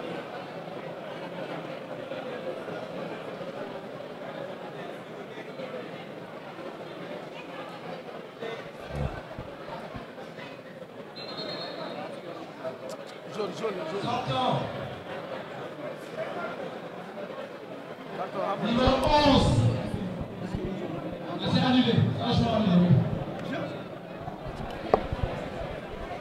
Et là, peut-être avec ce carton rouge qui vient d'obtenir Idéal, c'est possible pour Entente de revenir dans le match. En tout cas, tout est possible. Avec le numéro 9 qui va essayer de centrer. Le ballon est contré par Idéal. Wow.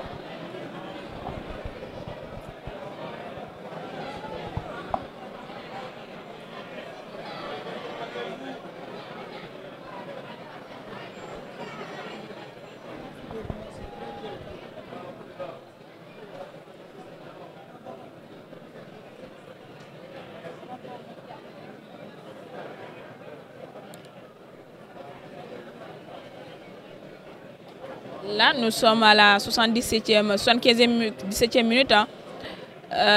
Idéal qui mène toujours 3-0 face à Entente. Et là, le carton rouge qui vient de sortir pour le joueur d'Idéal. Hein. Il est en train d'être encouragé par son staff.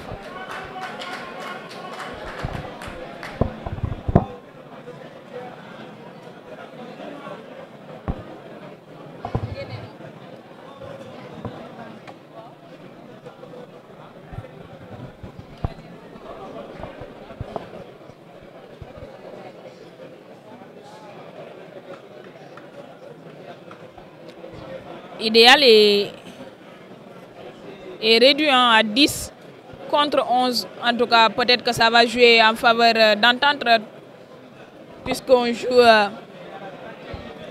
la 73e minute. Le ballon avec Idéal pour son numéro 14 qui va remonter dans la moitié du terrain d'Entente avec le numéro 5. Ouf, le ballon... Il n'est pas sorti, hein. Il n'est pas sorti avec le numéro 15. Et là, il y a eu position hors-jeu signalée par l'arbitre assistante.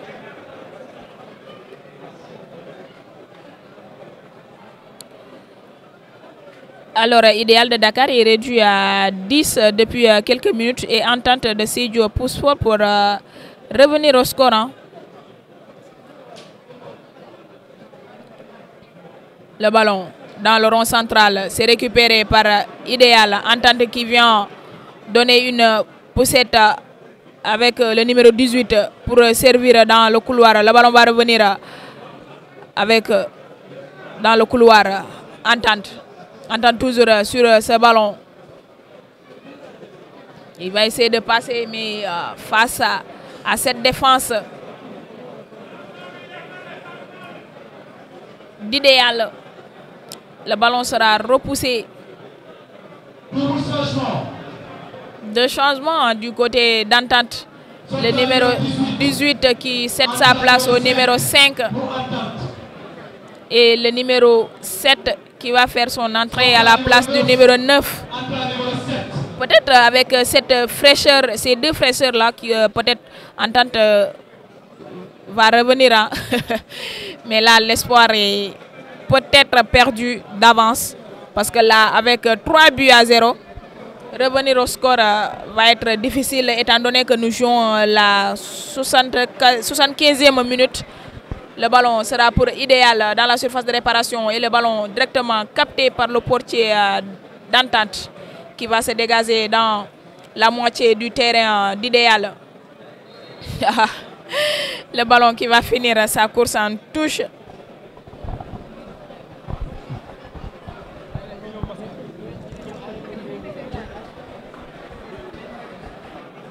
Merci beaucoup à toi, Kaba Fati. Oui, Omar, Idéal ne va plus accepter de jouer. Hein. Ils vont, bien sûr, ils vont défendre. Ils vont défendre, mais le constat que moi j'ai fait, c'est que Idéal est en train de jouer. Hein. Il est en train de jouer. Et là, c'est dans la surface de réparation. Il va essayer de jouer. Le ballon est contré par Entente. Voilà, je disais que voilà, Idéal, il est en train de jouer. Hein. Il est en train de jouer le match. Changement pour Idéal. Sortant numéro 7. Entrant numéro 3. Voilà, Omar, plutôt que de rester dans la défense et de voilà, défendre, là, Idéal est en train de pousser cette équipe d'Entente qui est à 11 contre 10. Ils sont en train de pousser cette équipe d'Entente au bout. Hein, parce que là, avec chaque action, ils essaient de concrétiser, de finaliser. En tout cas, c'est ce qui est en train de se passer. En tout cas, c'est mon point de vue par rapport à ce match-là, Omar. Bonsoir à toi, Elas Djokou.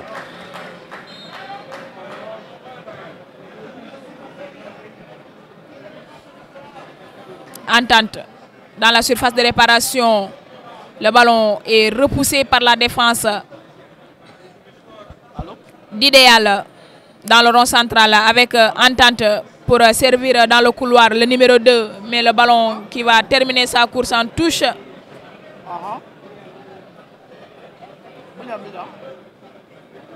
En tout cas, sous les Cissé, l'espoir, il n'y a plus d'espoir. Hein. Il n'y a plus d'espoir. Le ballon était déjà sorti.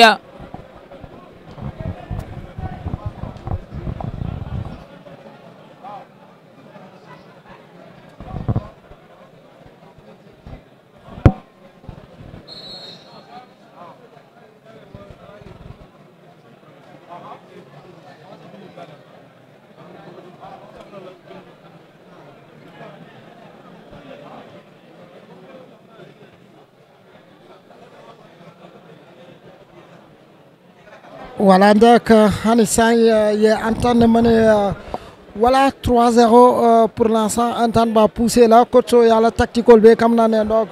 Monketa à la changement B toi B comme nan donc.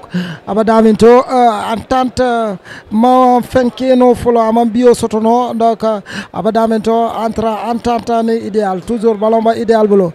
Idéal rouge soto donc que jouer à 10 là actuellement. Toujours. Ouais, moi je pas solo si on tombe si on tient d'accord toujours Entente va pousser là toujours Entente pour ballon pour Abdoulaye passe mais coup franc on sorte le numéro 14 de cette équipe Abdoulaye parce que c'est un grand joueur un grand attaquant qui se donne au fond en tout cas dans la boucle Fembula toujours Entente. Ballon Entente Idéal à récupérer toujours Entente à récupérer toujours pour le numéro 8 d'Entente. Arbitre m'a fait siffler toujours Idéal à récupérer toujours Entente numéro 2 Entente à récupérer. Coup franc pour Entente.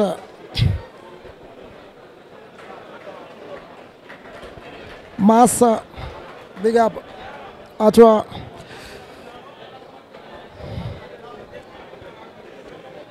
Voilà donc encore coup franc très bien positionné pour Entente. Un bon tireur à ce coup comme on dit. Donc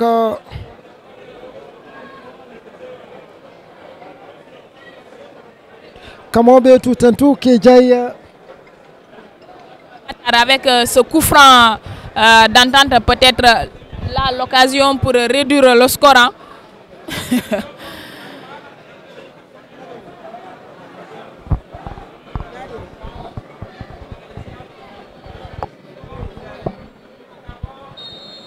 C'est parti, entente avec le numéro 11.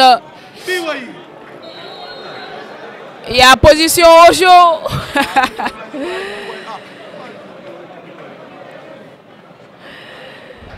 Il était en position hors jeu.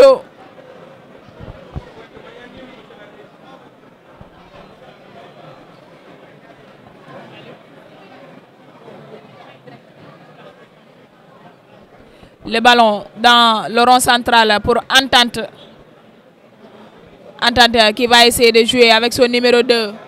Entente, le numéro 2 dans la surface de réparation. C'est centré et directement capté par le portier d'Idéal.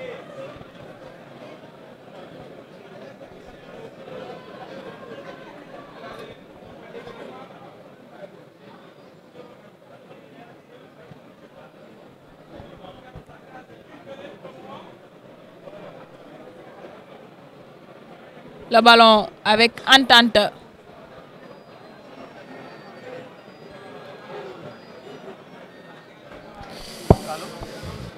La rentrée de tous pour Entente. Entente toujours. Toujours dans le couloir. Entente qui va essayer de jouer. Ça va revenir à Idéal. Idéal avec le numéro 5.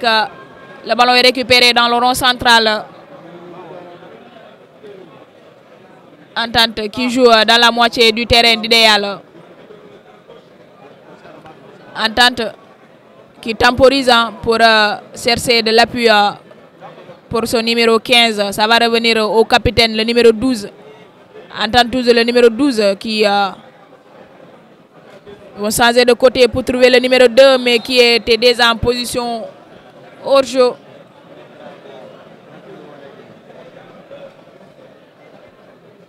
Le ballon avec Idéal dans le couloir pour servir son numéro 5 dans une course avec le numéro 17 qui d'Entente qui gagne ce duel.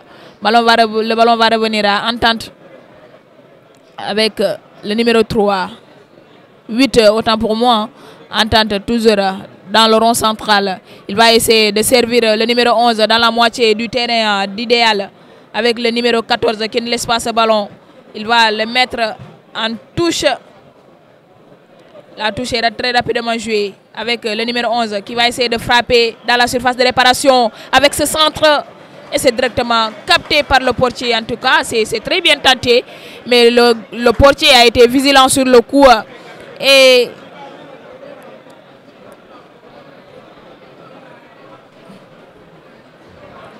Entente qui préfère jouer avec son portier. Entente toujours avec le numéro 2 qui revient en arrière pour chercher la défense. Le numéro 8 qui va changer de côté pour aller au niveau du couloir. Entente toujours. Entente avec le numéro 7 d'Entente qui va essayer de passer, mais face à 4 joueurs d'Idéal. Le ballon est récupéré par Idéal qui relance. Le ballon qui revient à Entente dans le rond central avec le numéro 12, le capitaine, qui va essayer de frapper pour trouver le numéro 11 dans le couloir.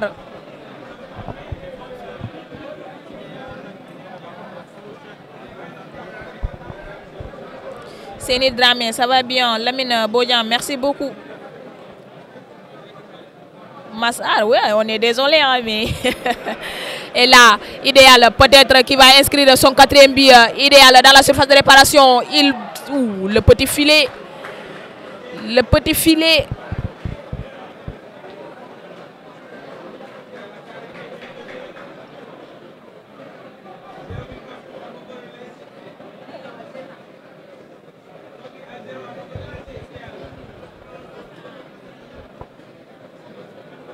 Entente qui pousse jusqu'à présent avec ce ballon directement capté par le portier d'Idéal, hein, qui joue latéralement le ballon. Il va remonter et c'est récupéré par le numéro 2 d'Entente. Entente toujours, c'est encore repoussé par la défense d'Idéal, hein, Idéal qui vient tous les jours, qui viennent voilà, défendre le ballon, mais aussi qui remonte quand il le faut. Et là, c'est pour le couloir, Entente, le ballon. Il va centrer dans la surface de réparation et c'est repoussé par le numéro 4 d'Idéal avec le numéro 5 qui va essayer de remonter le ballon dans la moitié du terrain pour servir, mais malheureusement, il n'avait pas suivi. Le ballon va directement atterrir au portier d'Entente dans le rond central. Entente sur ce ballon, il va essayer de jouer dans le couloir. Entente qui perd le ballon à la récupération. Idéal. Idéal sur ce coup, il va essayer de passer. Idéal qui passe, il va essayer de pousser dans la surface de réparation. Il va donner le... Encore une fois, le petit filet.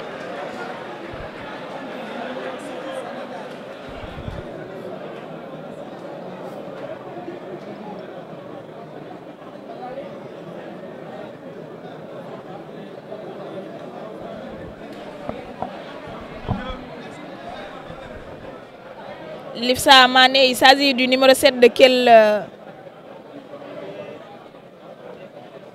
quelle équipe, hein? D'Idéal ou d'Entente? Et là avec le numéro 2 d'Entente qui va jouer pour son numéro 11 dans le couloir. Le numéro 11 qui va frapper le ballon est directement récupéré par Idéal. Ça va revenir à Entente avec le numéro 8. Le numéro 8 d'Entente qui va essayer de passer. Il donne la passe au numéro 2 qui sert son numéro 11. Et c'est directement capté par le portier d'Idéal. Le long dégagement avec le numéro 11 d'Idéal qui va essayer de passer. Le numéro 11, il va passer dans la surface de réparation. Peut-être il va donner une passe. Oui, il le fait avec le numéro 5 qui va essayer de frapper. Le ballon est directement capté par le portier qui joue très rapidement le ballon.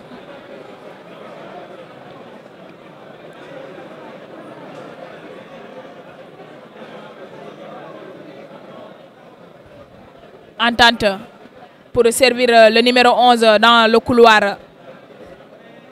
Il joue avec le numéro 14 pour essayer une frappe. Le ballon est contré, ça va revenir à Entente. Entente toujours sur ce ballon. Et là, c'est directement mis en touche par Idéal. La rentrée sera pour Entente avec le numéro 11 qui joue ce ballon. Le numéro 11, toujours qui va essayer de jouer. Et là, encore une fois, le ballon sera mis en touche. En tout cas, Idéal qui défend bien. Il défend bien ces 3 buts-là.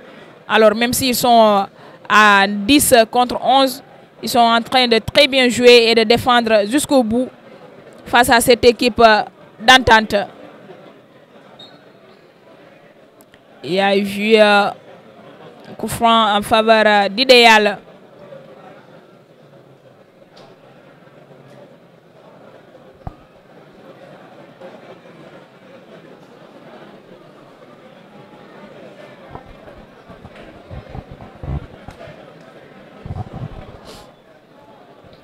Oui, certes, c'est la loi du foot, mais Entente qui aussi, je vous rappelle, hein, qui n'est pas bien sorti de ces phases de poule. 3 minutes du temps additionnel. 3 minutes peut-être pour Entente de revenir au score ou 3 minutes pour Idéal d'augmenter. En tout cas, tout est possible.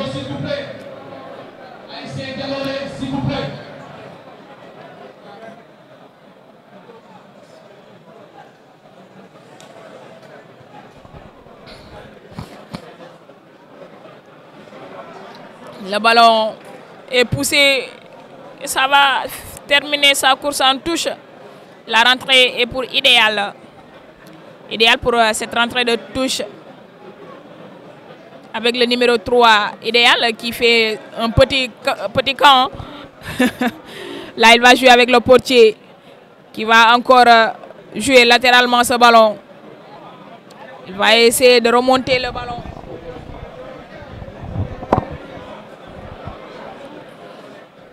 Idéal sur ce ballon. Il va essayer de servir le numéro 11 qui frappe.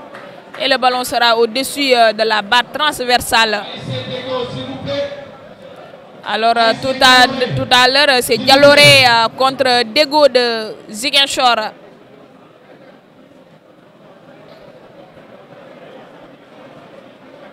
Entente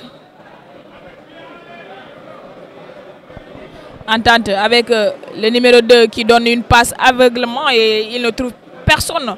Le ballon sera récupéré par Idéal. Idéal toujours avec le numéro 15 d'Idéal qui va essayer de remonter pour trouver son numéro 5. Le numéro 5 d'Idéal. Le numéro 5, il va lui donner la passe au numéro 11 qui donne la passe au numéro 15. Et là, peut-être le 3e but, 4e but, mais malheureusement, il y a position hors-jeu.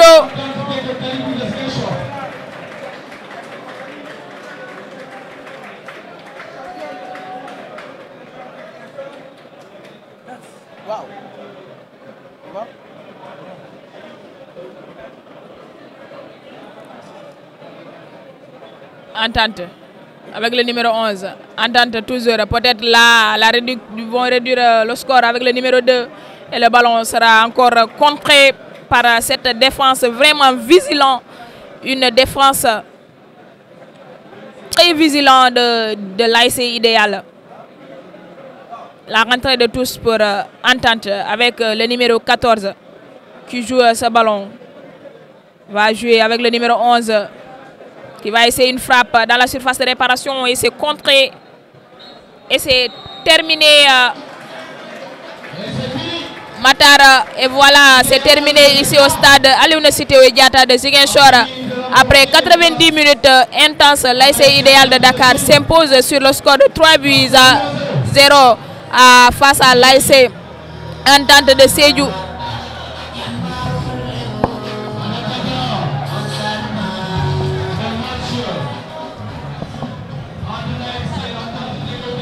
Idéal a fait la différence en première période avec son efficacité offensive avant d'aggraver le score en deuxième mi-temps réduit à 10 après un carton rouge.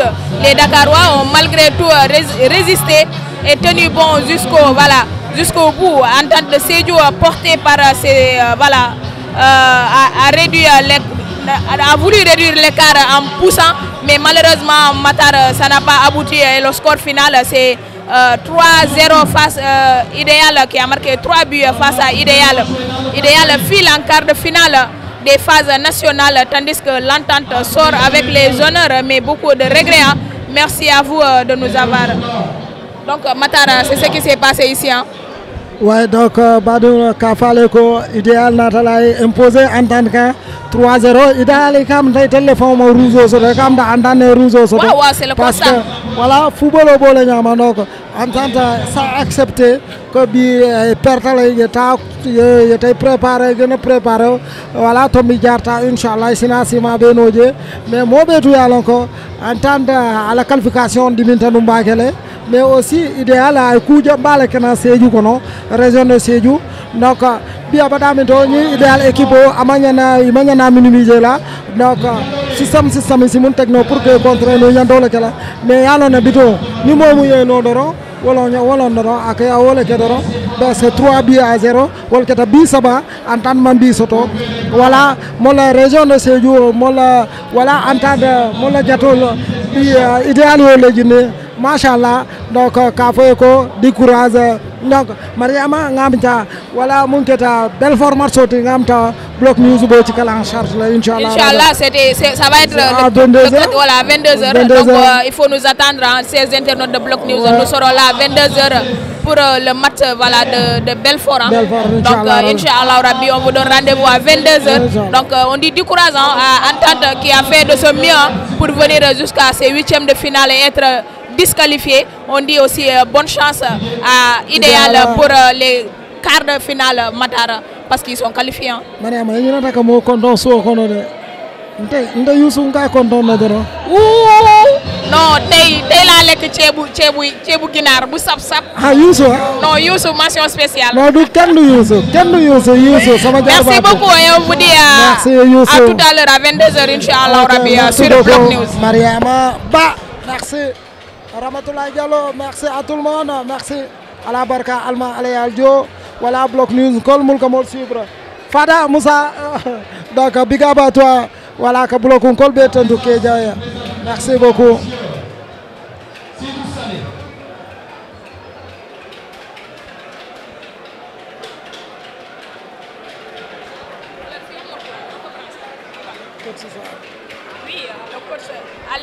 Le coach Alioune Sarr, c'est comme ça, c'est la loi du foot et on dit courage à Entente qui n'a pas du tout démérité parce qu'ils ont fait de leur mieux. Alors peut-être la prochaine fois sera le meilleur. Hein?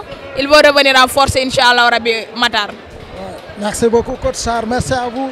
Merci, Seydou Nkol, à la barka. Alma Alain Naldio. Voilà la disponibilité, là, comme on dit, donc Block News. Allez, mon carte à 22h, Inch'Allah, à la barka. Bye bye.